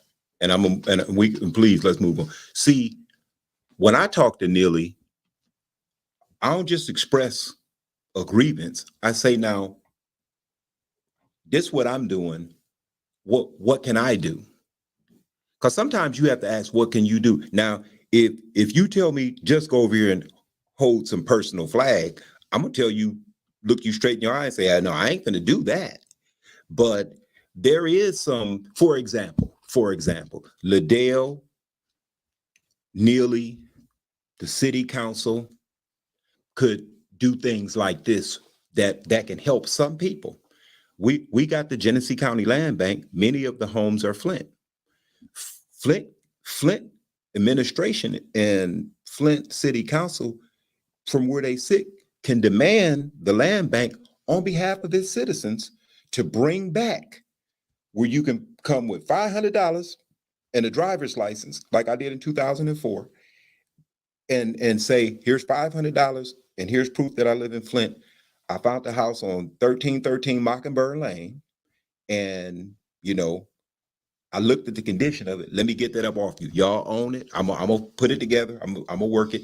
And they wrote me a little $8,000 land contract where I was paying $300 a month. So here I am in Flint renting at $600 a month. I can afford $300 a month, and I have a couple grand that can help jumpstart and fixing this house up. Doing moves like that empower people. If you can empower, don't you know it's evidence-based information out there that say if people own their home, the esteem in the household is higher than if they rent. People feel better about it. Think of even crime. So if all three of us was on the street with 5 houses and everybody renting, now all of a sudden the majority of us are owners on the house. We know Pookie Ray Ray and them, and we'll call Nook, and you're not going to come on the street with home invasion because we own the house. It ain't the man's house no more. Right. We own it. We're not going to let you come on the street with all of that. So just making homeowners, it increases the tax base. It helps the esteem of the family. That's stuff that we can encourage Liddell, and we can encourage Mayor Neely, who I believe all of them will see. People listen based on the force and power of being. You have to bring force and power to create movement. And sometimes that's just physical presence. And sometimes that's continued letters. And then you support your council and mayor until you have a reason not to. You don't just not like the officials that come in. When people run, I'm a full disclosure. When people run for office, normally what I do as an independent is I contribute something to both. I might like this person more than this person. I'm gonna break off some of them a little something. And then when they come in, I'm not gonna be so focused on what they did. I'm gonna say, is there anything I can do? Is there any suggestion I can give? I don't need no credit or none of that. Just, and then now if you don't respond to nothing, if you don't respond back, because normally when people go into something, they already got a focus on an agenda. So tell me what that is, so I know where I can fit in on it. I might not like 4 things you saying, but like 2. I'm gonna focus on them 2 I like, and help you with that. So it's important that the Liddells and the Neelys communicate with us what they're trying to do, so that we can help, even if it's a suggestion to do it better. So we You know, and that's on us as we the people, you know, to help on that little portion. So this is some really good stuff, man. Y'all can have, and I really appreciate Fli-City Blackout, because boy, y'all be getting straight to it. It'd be controversial, but it's needed. Come on, hit me, bro. I know you got some more. Dig right back in, right? So we discussed, you know, KWA pipeline, right? One of the questions, I know one of the big things that, you know, was out in the community is, of course, you know, talking about the bone marrow lead testing, right? I know that was a big conversation. I know that was something that I'm pretty sure you heard a couple times, and, you know, knee deep in it. People want to get some insight on it. So I know that, you know, when we talk about testing, when you're talking about kind of getting some understanding of what type of levels that you have in your body, and there was no tool to begin with when they first started out, right? That's right. It was nothing to gauge, you know, where your levels of lead was. A lot of folks didn't have documents from the hospital, none of that stuff, right? So through the organization, Napoli Skolic and Flint Restoration. No, just Napoli. So you have a ton of law firms that descended up on Flint, and brought clients in to try and get them compensation for the lawsuit. All these are under the burden of proof. Okay. So one of the early forms of proving that you had lead in your system is to go get a blood lead test. Exactly. Many people in 214, 215 got blood lead tests. The court not even accepting blood lead tests after is either July or October of 216. They're not accepting them. Why? Because when we came up off of contaminated water in October of 215, then blood lead, I'm taught by the experts, starts to go from your blood to your bones after 30 days into your bones and organs. So imagine trying to get a blood lead test in late 216, 217, 218. You might not have signed up for the water lawsuit to 217, 218, 219. And your law firm telling you go get a blood lead test is ineffective. Right. It's not going to be accepted by the court because the science say the lead, it might be some trace lead in your body, but for the most part, if it's lead from the water contamination, because you can get lead from many sources, then it's probably not going to be in the blood anymore. It's going to be in the bones and the organ. Right. And so what the law firm did, which is a private business, that's designed to put on proof. It said, how can we put on proof? So it worked with a doctor who is one of 4 of the #1 specialists in lead analysis with XRF devices, portable X-ray devices in the country, and had been engaged in it for years. So a lot of the confusion that lawyers don't play out in the streets, they play out in the court is this thing only limited to y'all customers? Yeah, we was trying to get lead analysis for our customers. The other law firms had the opportunity to do the same thing, and in some cases had did it. But this particular device was used, and it was used for a period of time. Right. And people were, and anybody that came back 5 parts per million per billion or higher as an adult would qualify for a category to get paid, and some kids as low as 0.9% would qualify to be paid. Right. And so then, out of pressure and questioning by other lawyers who wanted to get in on it, they started contacting the manufacturer, and the manufacturer got a little nervous, and the judge ended up saying in court, the manufacturer put out a letter saying that the bone lead device that they sell, it was not even used for humans, that they did that to try and get liability off their back, because they knew that the bone lead device that was used was not that one. Dr. Spate, where's Exhibit B at? See, you can go online to the court's website and you can download this exhibit from Dr. Michael Druce, who basically is a biomedical engineer and a specialist on regulatory science and medicine of devices. if a device need to be registered with the FDA or any of that stuff. And his conclusion in his affidavit was the XRF that was used on people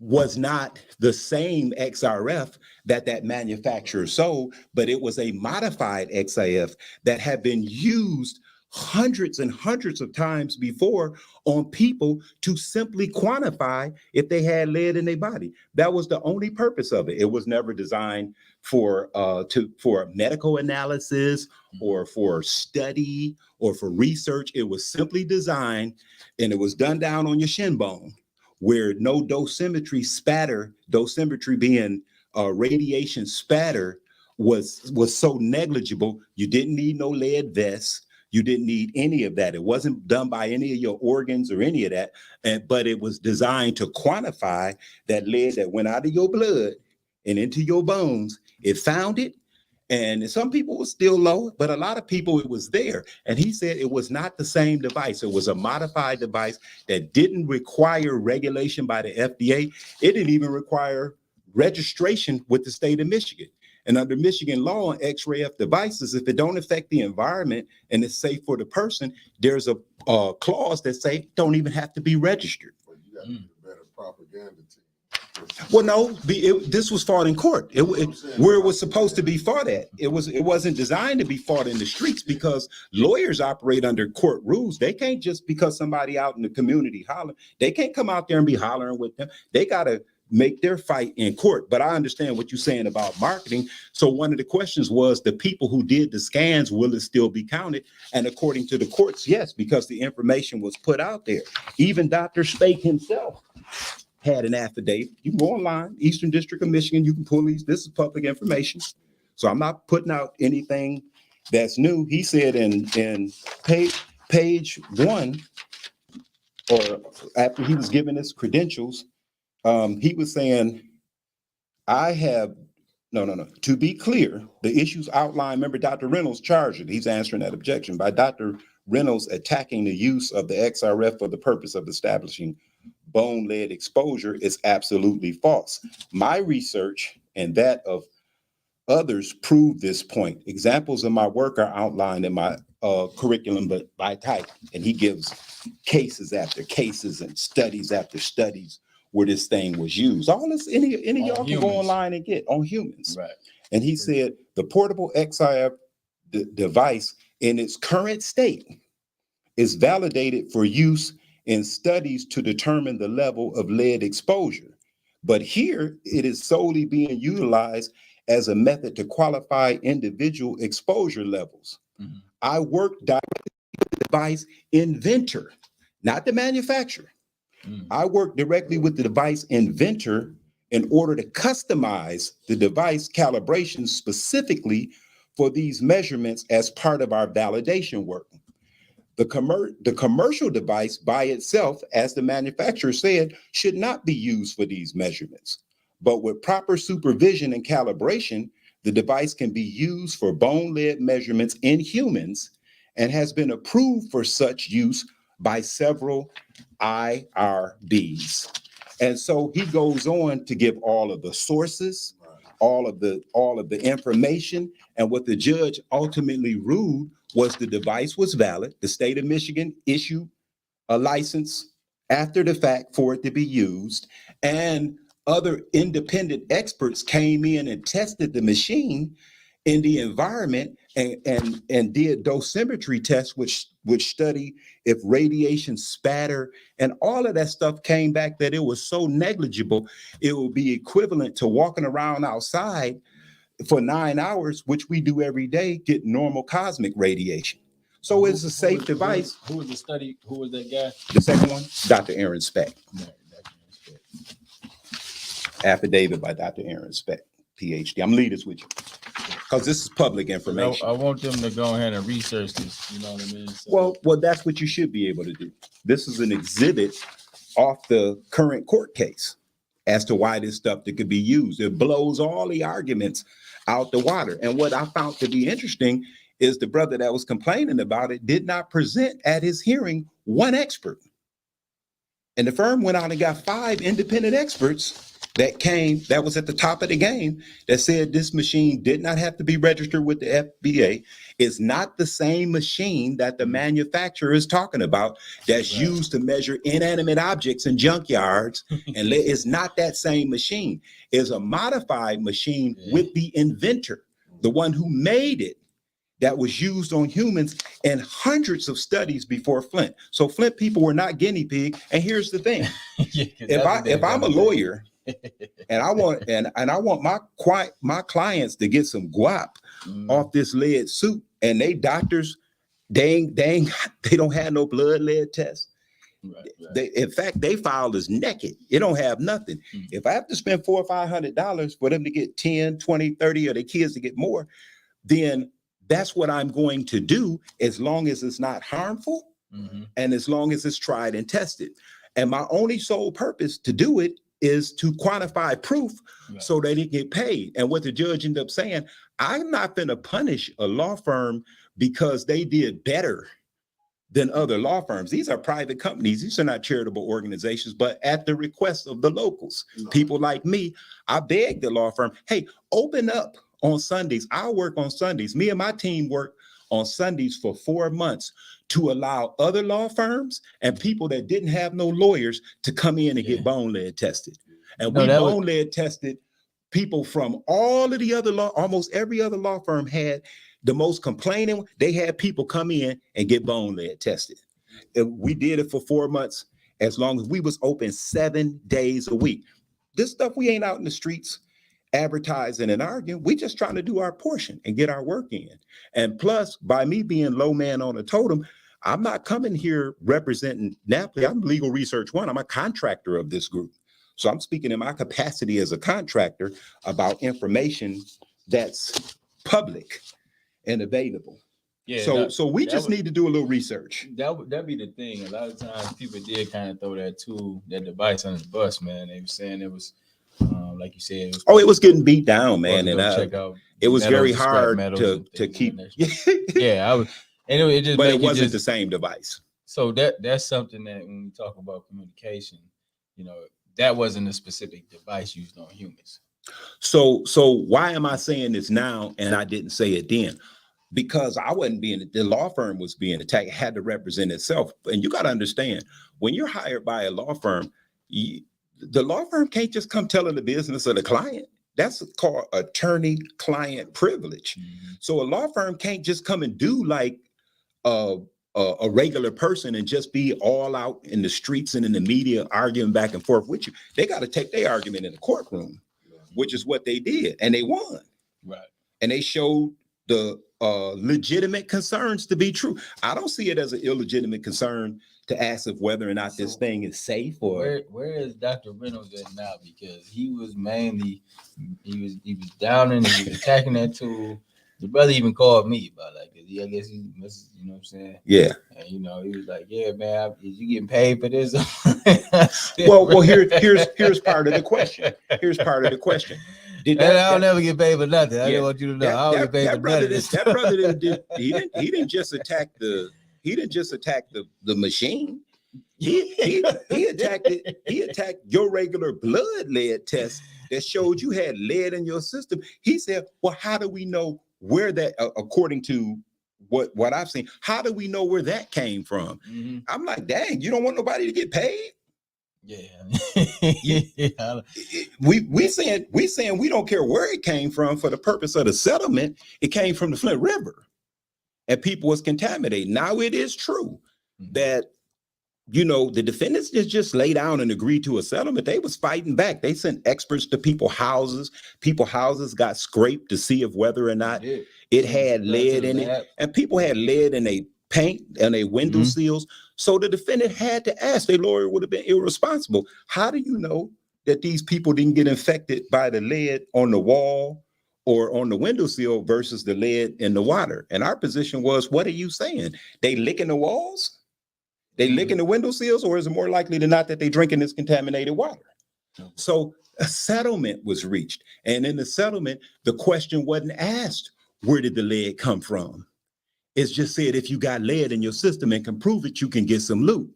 And this gentleman, I don't know him to speak bad or good. Maybe his intentions was solely good. He said, well, hey, wait a minute. How do you know that lead is lead out of the water? We said, well, we got an agreement that if they show lead, they get money. What is you talking about? Right. Now, if you tell me this device is unsafe and it harms somebody, that's a different argument. I'm gonna be one of the first persons right there with you saying, oh yeah, this a problem. So but no one's showed that. So what type Not one. Because that was one of the conversations, right? They said it was a harmful device. What you were saying, right? If so, or if real, like how can you clarify the levels of rays that one will receive from utilizing this device? Well, it's in the paperwork. I mean, the level one, I can tell you what one sister said who was a former radiologist for Hurley. She was the director of radiology, and she basically said you would get more radiation doing the x-ray on your finger than you would get from this machine. She said the dose is so low that is barely measurable. And where you doing it at is very safe, down on the shin bone. You ain't doing it up by no organs. And you know, so these ain't my words. I'm just quoting the experts that was hired because I'm not qualified to say. And I ain't no doctor. I'm not a radiologist. That's not my wheelhouse. So I had to rely on the information of the experts to be comfortable asking people to come in and get the test. Right. I had to be comfortable with that. So I've seen this stuff, but I wasn't the spokesman for the firm. I'm just speaking on stuff that's in the public domain. And it's like, you know, people are counting on these lawyers to come in and get them some financial relief. A lot of evidence just don't exist. In addition to lead, if you had hair loss, if you had skin rashes, if you had high blood pressure, if you had renal insufficiency, if you had stomach gastrointestinal issues, if you had neuropathy, if you had lung pneumonia, if you was a female and had a miscarriage, if you had Legionellas, all of those conditions, the science have said could have been made worse, which they use the term called exacerbated, or could have been affected by contaminated water. However, you still got to put on proof. They ain't gonna go off your word. You got to go to your doctor and get issued some skin cream and stuff. And then your doctor have to provide what is called a link letter to say more likely than not fully yes, but more likely than not, your neuropathy, your high blood pressure, your miscarriage, your stroke, your renal insufficiency, or your gastrointestinal issues, your stomach issues, your hair loss, your skin rashes was affected, your lung pneumonia was more likely than not contributed by 2014, 2016, the contamination period by that water. Now, some of your doctors aren't doing anything. And if you got a relationship with your doctor, I encourage you that if you signed up to go to your doctor, and basically get a link letter and bring it to your lawyer, whoever it is, so that it can be used as proof to get you some compensation, because that's what you got to do in this late hour. That's what I'm hearing too. It's like, instead of finding ways to prevent folks from getting access to more dollars and getting more support, how about we find better ways of making sure that they be made whole? I just never understood why would we attack something that's, you know, maybe beneficial and that can help us and it's not harming us, right? That was the key. That's correct. And so if we can do anything to make sure that Flint residents feel any source of relief, then that's what we're doing. We're not waiting on nobody. We're not trying to, you know, take these settlement amounts with, you know, at the basic level. We do have to have proof, and we do have to fall in the category. So yeah, we just, you know, I would say, you know, y'all was quick on your feet to provide a device to make sure y'all can at least go ahead and get some levels out of this. And, you know, well, it wasn't the first time. You know what I'm saying? This stuff has been done before. And even some of the complaining lawyers, if you looked at the hearing, admitted that they used these type of devices before. In litigation. So in litigation. So it's don't always now it's totally legitimate, and I've never once out of my mouth disparaged or see, because if you can't stand the heat, you got to get out the kitchen. If you can't stand somebody criticizing you for what you're trying to do, you better get on out the way, and you better hold up to the criticism, because the court rule is still can be used. So guess what? Thousands of children and thousands of adults who otherwise had no proof whatsoever is going to get compensation because of these tests. Now, who mad at that? If they not physically harmed or hurt, who in the heck is mad that the XRF bone scan is going to allow hundreds and hundreds of people to get compensation where they ain't have no other proof? Man, come on. And one brother had asked, so what the firm did for the people who had tests completed, they gave out letters to their clients with that information. It's private attorney-client information, so they're not going to advertise to the public the results. They got to do that between their clients, and some tests are still being calculated. That's why everybody don't have it. And they definitely scrutinizing it a lot harder based on all of the scrutiny they got. So they have to put that together right. And it's information that's designed to get you compensation, not to pass out for your medical. So those are some of the truths and limitations. That's deep, man. I'm glad we just having this conversation, shed light, give some insight, man, for folks who really want to know. I think, that was a real burning question. That was an issue that I know some folks, and we not even taking shots at the brother Reynolds, man. No, I don't know him to take shots at him. My understanding is he's a noble person, and he's proficient. So I'm not here to question him or question his motives. I rock with the family, Quasi. Big shout out to Quasi. Yeah, I'm not here to knock that brother. I don't know him to knock him. But he did call me on that, man. I said, what did you talk about, man? Yeah, I don't need to pay for nothing. You hear me? Yeah. So it was a real thing. Well, I had to clarify, like, bro, man, listen, man, I don't do nothing just to be doing something. Right. And I ain't just, I ain't supporting no nonsense. That's correct. So, you know what I'm saying? And that's why I felt it was based on our relationship and the fact that I'm working independently with this group. I said, let me just pull off this public information and share that. Ain't nobody, I wasn't empowered to say none of this on behalf. The firm didn't tell me to come out and say this. In fact, the firm would tell me, the opposite. So this is just something that was public information that I shared from my little vantage point and perspective. I'm not an attorney, so I'm not giving nobody no advice. I'm just telling you, research. Check it out for yourself. Don't take nobody's word for it. So as we come down to the shoot, because I know our thing is now we in this place now where the settlements is being distributed or about to be distributed. What can people do to make sure they receive some of that compensation from the current $626 million settlement? So what can people do to make sure that they are compensated? So if you are signed up with a law firm, then if you have a relationship with your doctor, I would go see my doctor.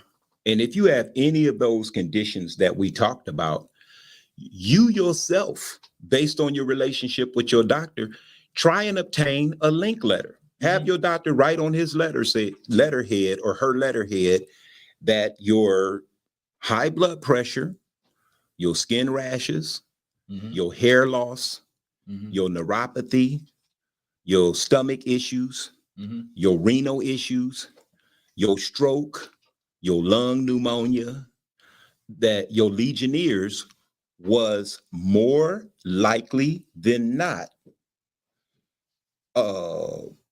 affected by water contamination between 2014 and 2016, because that's what it's going to take. It's not going to be your word or my word. It's going to be independent, corroborated proof, which would be your doctors. And I know some of us didn't go to the doctor. That's what I was about to say. And that's a problem because, how do you go backwards when you don't have that information? Somebody got to not lie to you. Somebody got to tell you the hard truth that that is no proof. That's one of the reasons why I was happy that the firm had came up with a safe way to try and find if you had something, been affected some kind of way with the XRF, because that thing could go back about 15 years, according to my understanding of what I read, to see what lead you had in your system. Was it perfect? No, because it wasn't a medical device.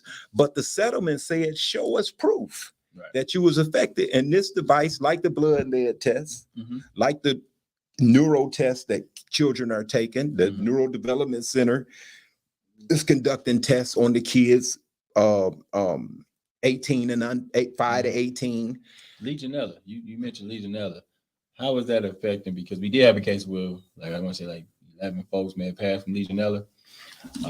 Just real quick, what is the breakdown with Legionella, and how has that affected residents who have been exposed to Legionella? Okay, so what do you? So meaning that, folks have been, the residents have been exposed to Legionella. Yeah. Right. Is that a problem for us? Right. Since we haven't did any medical, I guess, studying and stuff, studying how it affects the body. So is that a problem for us? I'll be frank and honest with you, man. This is why you have to go to your doctor. Some questions are, folks ain't going to the doctor, dog. I know, but from my understanding, a lot of people who was diagnosed with pneumonia could have been Legionella because they have similar symptoms, but it's worse. I don't know if the bacteria is higher. So one of the things I've learned a long time ago, Dewan, I don't mind telling you I don't know, because what I do when people ask me that from the position I see, say, what did your doctor say? Go to your doctor, because I'm not one. I'm not going to pump fake like I'm one. I ain't finna sit here and do that, because that would be a disservice. So I believe that, do I believe that there was more Legionella cases than just based on what I've seen empirically with my eyes and heard? Absolutely. Do I believe some people who had caught pneumonia during that time probably had some form of Legionella? Absolutely. And one of the defendants, McLaren Hospital, was allowed to reduce its contribution from $20 million down to $5 million. And it took $15 million out, because when people be talking about opting out, hey, one of the attorneys, Jeffrey Feiger, said, I ain't part of that. I ain't part of this lawsuit. My clients ain't opt in. He had almost all Legionnaire clients, from what I understand. They didn't opt into the lawsuit, but they sued McLaren. So McLaren begged the court, and so they can pay out. The plaintiffs and the defendants agreed to allow McLaren Hospital, including the city of Flint, to reduce its contribution by $15 million so it can deal with that lawsuit. So that addresses the question that a lot of people are asking about opting out. You can opt out and get your own lawyer and do your thing. That's what he did. So come on now, it's options, and people are free to, do different things. I would never tell a person to be limited. Don't opt into nothing you don't want to opt into. Go get you an independent lawyer and fight. If it's easy work, if all you got to do is grab a stack of papers and just throw them on there because the work is done. I mean, the bases are, but you still got to fight, and one more so than that, you have to put on proof. And a person asked me, Dewan, in answer to your question, why do we have to prove anything? We from Flint. Why can't we just get any money? Now, if a lawsuit worked like that, how many lawsuits would there be? There would be endless lawsuits. That you have to put on proof. Is there any space where there's a special way where we can add that in? So seeing the fact that those records may not be available, is there any way that we could have made a special addendum into this settlement, for the fact that if you stayed in Flint during this period of time frame, that you've been affected by water crisis because you live directly in the city of Flint? Is it a way, without showing like proof of records, is it a way that we can do that? I'm just asking a question. I don't see how that would rise to the level of evidence. Okay. But that was asked. Right. I know that was asked, but it's like, law is emotional. It's proof has to be either corroborated. It has to be corroborated. And I'll give you an example of that in a second. Y'all just excuse me 1 second. Just 1 second. Okay. Excuse me. Let's cover both, brother. Okay. So yeah, man. Mickey, what's your take? What you feeling? Messed up. I don't agree with none of it. I don't even agree with the council people, like what they're saying. Right. I hope that we all just listening to what's being said and during this conversation. And like, I hope we all are going to the doctor. We are practicing healthy living. We are eating things that's going to be beneficial for our bodies. And, we are just kind of, doing all the cleanliness things that we need to do, right? Just keeping yourself safe. Because this is some information that makes you react. So when you talk about Legionella is a case that we have lost Flint residents due to that situation. So I'm not sure who's all checking in about Legionella. I'm not sure who's all checking in with the doctor on the regular. But I definitely, just based off this information that's being said, that we want to be very conscious of that, right? I think when the brother was here last time, he was talking about how the parasites in Legionella, goes through your veins, go up to your brain, and just kind of eats away at your brain and those type of things. So just kind of gathering all this information in. I hope folks are really kind of taking hold to what's being discussed. We've been played. We've been played like dominoes, and I hope that we can find a way to stop these type of activities from taking place, and have the right leadership that's going to represent for the body. So we got brother Reggie back. Good. Okay. So man, we just want to dive in. We got a few more questions, and come on with it. So for the homeowners, right? Because a lot of times it was an economic impact, and a lot of people, especially homeowners, right? They had a lot of questions. Mm-hmm. So what can a person do who signed up to make sure that they can get a property claim? Okay. Say, for instance, if a person lived at an address in 2014, then there was another person in 2015, then another person in 2016. How would a property claim be rendered for folks in that way, right? And you clarified it, for folks who, if you were living at a place in 2014 in Flint, and then somebody else lived in that place in 2015, okay, and then another person stayed in that place in 2016, are they all eligible for a property claim?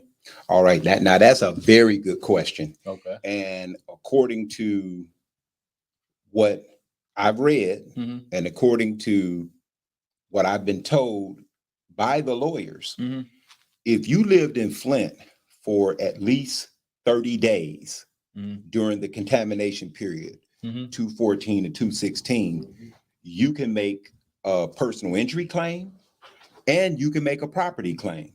And so when we say a property claim, we're talking about a person who owned the house. Now, if I own the house 3737 Mockingbird Lane in 214, and you owned it in 215, and the brother owned it in 216, that one house was occupied 3 separate times, and contaminated water flowed through it throughout that whole period. So each of us are able to make a separate claim at that same address because we lived at it 3 separate times while it was receiving contamination. So I'm not going to have to share my little property claim with yours because I lived in it and owned at a different time than you lived in it. You lived, so you get property claims a couple ways. One, either you own the house. So if we owned it 1 year apiece during the contamination period, that's 3 separate claims. It's not just one claim off that address. Now, the other way you get a property claim is if you rented a house and paid the water bill. And paid the water bill. But now, not renters. Now that's a homeowner, but not renters. Renters can make a property claim. Listen to me very carefully now. Now, the judge had Archer Group sending this paperwork out to everybody, even if you had an attorney, them big white envelopes everybody was getting, this information was in there. If you were renting a house and paying the water bill, you can file a property claim, but it's a little more complex. If I was renting a house from Brother Dewaun and I was paying the water bill, I'm gonna make a property claim, even though he the owner of the house. Now, because he is the owner of the house, the property claim, this where that the part comes in. I don't have to agree with everything. I don't have to personally. I personally didn't like this. It's gonna ask, do I 100% own the house? No, I don't own the house at all. He owned the house. Who is the property owner? I gotta list their name too. Okay, yeah. So now me and the homeowner can potentially make a claim. But if I make the claim and he never make a claim because he know doggone well he wasn't paying that water and he ain't get affected by the water at that spot, although he might say my property was affected because I own it and my pipes is messed up, now I might have to split the claim with him. And fundamentally, law don't get emotional. It'll say that's fair. He owned the house, but he was paying the water bill. They got to split the claim. And yes, everybody else that was in that house consuming it ain't getting nothing off that property claim. Them two gonna get it. The person that was paying the bill and the person that owned it, if you rent.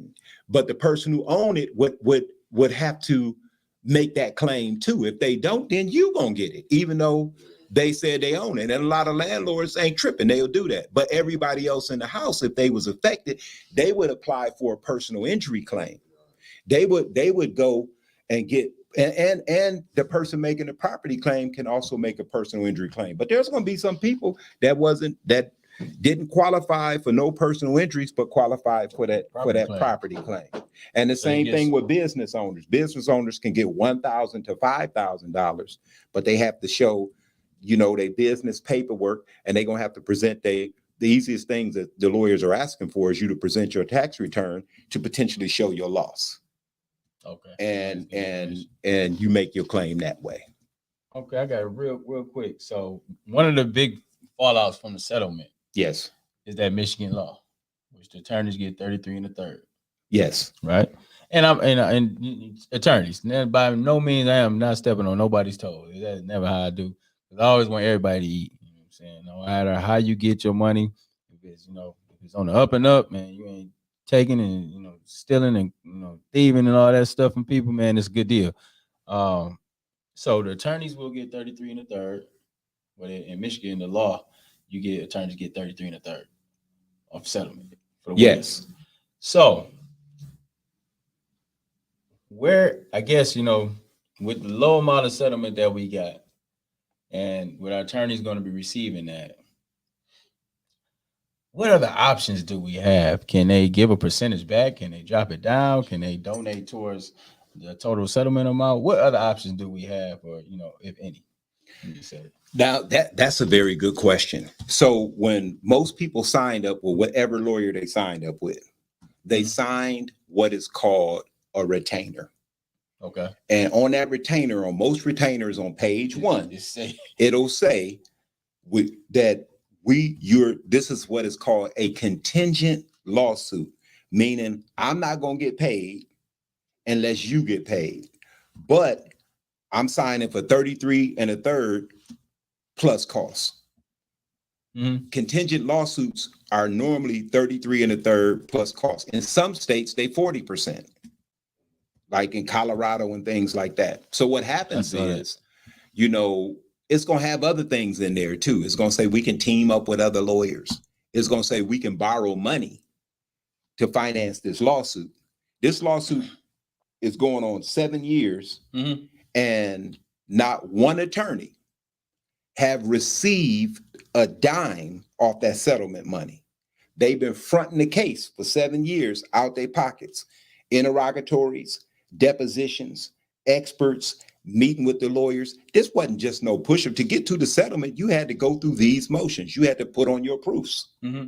And the lead attorneys, the lead attorneys that were doing it, that the court said the 40 million is going to go to, that money ain't blind money. That's still, from my understanding, part of the 33 1/3 is just the other lawyers who didn't do all of that work, but brought their clients to the table, packaged them up, and put them in to qualify. They're going to have to pay into a special benefit fund out of their 33 and a third, that 40 million that those lawyers are going to get. That's going to come out of the other lawyers' 33 and a third. They're going to have to kick about 6% of their 33. So they're hollering louder than y'all. They're in court, but the court made a determination that the lead attorneys, for their leadership and the work that they did, the additional work of the motion practice, dealing with the defendants' objections, the interrogatories, the depositions. You know, I even helped drive people down to Butzel and Long and some of these to make sure they got there, and they was deposed by the defendants. So all of this stuff is legalese, it's litigation, it's motion practice, and those lead attorneys are getting paid out of that. So the judge, though, did reduce that 33 and a third by They said 25%. Well, 25% for the firms that were ride-along firms, that wasn't the lead firms. So and they get 25%. And once the settlement happened, any clients that signed up after that, I believe all of the law firms only are getting like 10 or 15% because the lawsuit was already settled. So a influx of people came at that point. So their percentages is going to be even less than that, according to the court, because it was already done. Normally lawsuits are ended at that point. But this judge continued it for more people to sign up. There are so many nuances to this case that I really appreciate the opportunity to talk about some of these nuances from a layman perspective, without the limitations of a lawyer, because I ain't giving nobody no legal advice. I'm just sharing information, and good, bad, or indifferent. I would pray that you don't crucify the messenger, because I've been doing low man on the totem pole work. I've been dealing directly with people coming in with their paperwork, processing their paperwork, and getting it where it need to be. That's been my role, and to house the facility to allow people to come to 6 days a week, sometimes 7 days a week. I've been out to churches and houses, but the question about lawyers, that's a systemic problem, meaning that's the system of law. Right. And unless that system, and until it is changed, that's how contingent lawsuits are going to work. If we get into a car accident right now, and you go to any lawyer in Flint that take your case, they're going to charge you 33 and a third plus costs. They're going to charge you the money they paid for filing fees. They're going to charge you the money they paid to draft up the this money they're going to charge you ain't going to have nothing to do with the 33 and the third. This going to be the plus. So they might end up with 40-50% of your loot before it's over with. Now, some lawyers will just take the 33 and the third. They ain't even going to trip. But that's their choice. But I bet you their retainer ain't going to say that. The retainer going to say 33 and a third. That's not new to this lawsuit. That's how contingent lawsuits work. Some lawsuits you pay it up front, you get what you get, but that's how they work, according to my understanding. Okay, last question. Come on with it. When will people get this money? I'm just saying, man, they said the claims is opened up, right? Yes. Okay. So from January the 12th through May the 12th, the court is requiring the law firms to complete what is called a settlement claims package. Some people without lawyers who just signed up directly with Archer, y'all got to complete the settlement claim package. Different law firms are doing their process a little differently, but this is the time. If you've been missing in action and you ain't participated with your law firm and provided the information that can help them find out if you're going to get something or not, now is the time. It is fourth quarter. 2-minute warning. The game is about to end, and you got to turn this information in. Now, I'm going to tell y'all something about the kids. All of y'all that signed up that got kids, kids is the only category that will get something almost with no proof. And that was designed by the lawyers who put the suit together early on. So say I'm a kid, and all I say is I'm in Flint. I live in Flint on 3737 between this period of time, and here's the proof that I live there. It is my understanding on the categories 1 through 7, and for the kids, there's a category that just say exposure. So it seemed like there's categories for the kids 1 to 6, 7 to 11, and 12 to 17 is a category for the kids to get something just if you can prove they were exposed. The question you asked about for the adults. But since the science say they're going to be affected more, the adults got played somewhat like stepchildren. And it's unfortunate because Flint is 68% adults, according to my understanding. Right. So please, if you have children, turn in the proof of their identification, turn in proof of their residency, school records. And I'm talking about from 14 to 16. From 14 to 16, show where they went to school at, show where they lived at in Flint.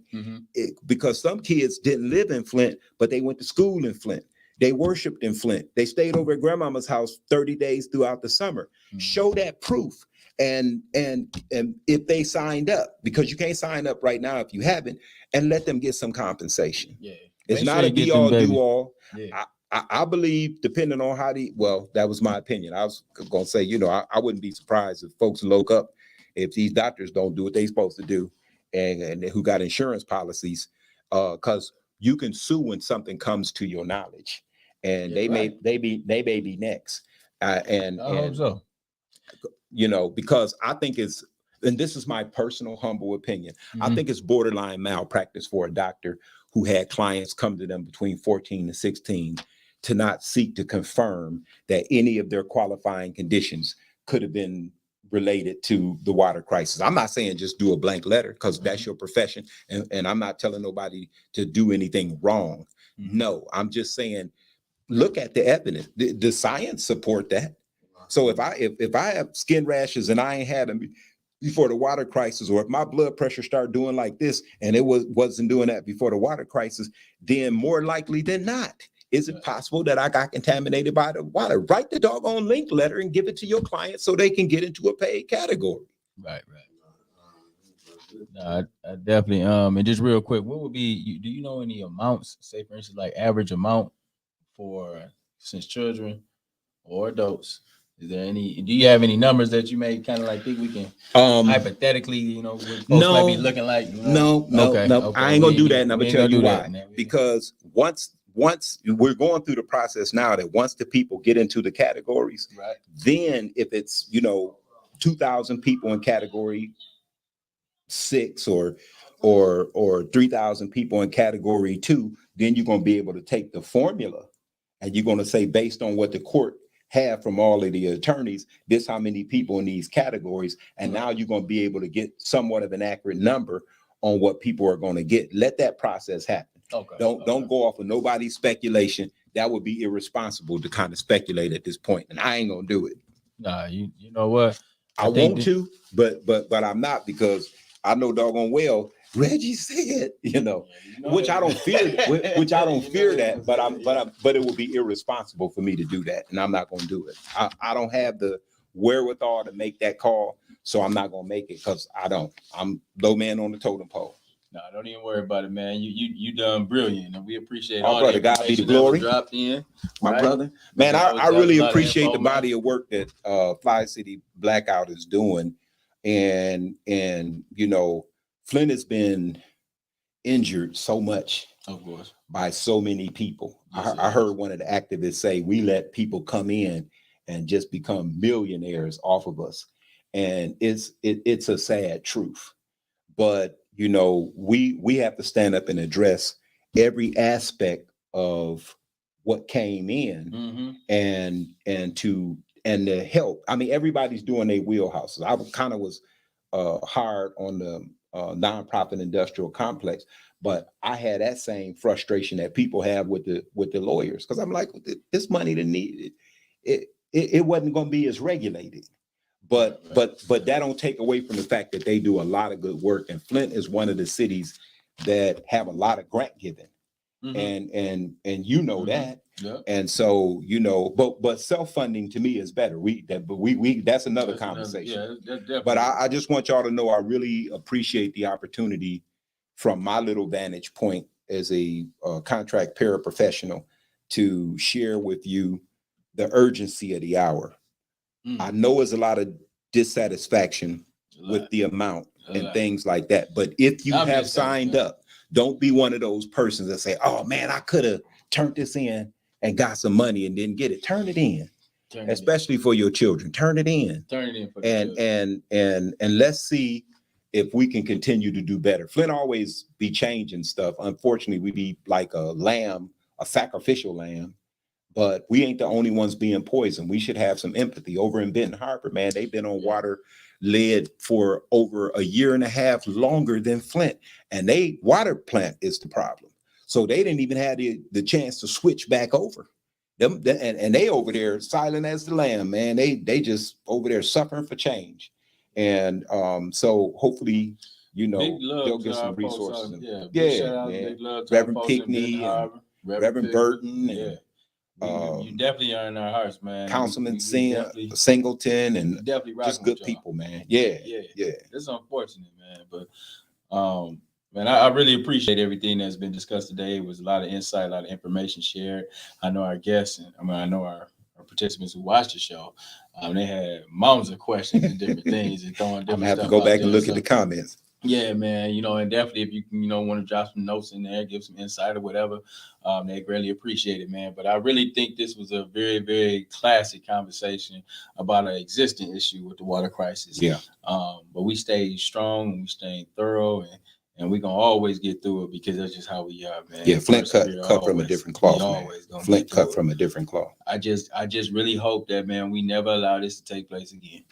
You're right. You learn something from this. Learn how this all played out. We went through different channels, right? You know, different conversational points, man. So let's allow ourselves to learn, right? Protect, you know, our people, our residents, our constituents, and then also, man, make sure we got the right leadership in place, and man, that's gonna take us to new heights. And I'm ready for Flint to be change the narrative to something great. I believe that's gonna take place. Yeah, I'm very hopeful. Even I've just come to a stage in my life where I'm optimistic. I try and see because it's so easy to see the bad in the person. All the time. And he who is without sin throw the first rock. All the time. So I try and look for whoever's there to try and be as supportive as possible without being completely duped or played or punked. And that's where you have to also turn inward. Yes. And I try and turn inward and say, okay, charity starts at home, then it's spread abroad. What can I do to make my lot better and my family's lot better than my community? Because if you ain't rolling like that, you probably rolling a little imbalance. Charity starts at home as a principle, and then it spreads abroad. But let's stand on what we have in common. I mean, you know, I'm a flawed individual, but you know, I embrace my flaws. And today I'm trying to make the distance between what I say and what I do one and the same. I'm living to try and close the gap. And if we can all operate like that today, that may not have been the case yesterday. And that's cool. That's cool. You know, if it wasn't yesterday, it would, but today cool. I'm trying to make the distance between what I say and what I do one and the same. Yes, sir. So I really appreciate man. Y'all consistent, man. Y'all ask some hard stuff. A person better come with it. But, you know, again, you know, you're dealing with human beings who are flawed people. So stand up, get up, and do something. And don't wait and rely strictly on a lawsuit for your change. Get up and stand up and do something for yourself. Come on. Let's put our little nickels together and make some stuff happen, and quit waiting for gimme. Gimme them ran down the street. You ain't gonna never catch him. Right. So you might as well stand up and do something for yourself and your people and your kind. I don't care what I did yesterday, today, that's my philosophy. That's how I'm trying to roll. And I don't want to just be a sayer, a doer. Sister Liddell doing this again in a few days. Over at the neighborhood spot. We're going to be talking about this because those of you who have opted in and have signed up, you have a responsibility to help provide the information needed for you to get some relief. And go meet with your lawyers, call them, text them, fax them, and say, what do I need to do that I have not done to qualify? Sign up don't mean qualify. So you got to make sure you qualified to get something, because everybody that signed up is not going to get something. So be ready for that. In terms of adults, right? And the kids, say your son or say you qualified, but you ain't turning your documents. that you have to turn in, your identification, your proof of residency, the birth certificates for the kids. If you haven't turned this stuff in, even if they qualify, ain't nobody finna hold that money in no pot. A deficiency letter gonna come out from the court after May the 12th, giving you a period of time to correct that deficiency. And if you don't, your money gonna be grabbed, shuffled up, put back in the deck, and whoever ready gonna get it. Well, man, listen, y'all definitely get your ducks in a row. If you signed it, you opted in, make sure you follow through. And then definitely, man, we'll bring back another conversation too, because we're doing a lot with economics and look at the socioeconomics component and what we can do as members in this community to grow our wealth. Yes, right? That's something that I know a lot of folks will be definitely interested in. So we'll definitely be bringing Brother Reggie back for additional conversation and talking about what's next for the city of Flint. And then if we have any updates, as you know, especially when it comes down, months to come about the water crisis, the settlement, when those things get to rolling, definitely want to have you come back and kind of help guide those conversations. But I hope you took some from the information that was spread today. Be sure to tap in Brother Reggie, connect with him. Reggie Davison on Facebook. Give him a shout. His office on Flushing. I'm just throwing your stuff out there. That's fine. Definitely, man. We want you to be, we want you to just be connected. And, if there's some money on the table, man, let's pick that up. Yeah. That's how we looking at it. And then keep the fight going. If you see something water related that still can be sued, hey, let's explore. Let's put it on the floor. Yeah. All right, man. Y'all peace and blessings, man. Blackout.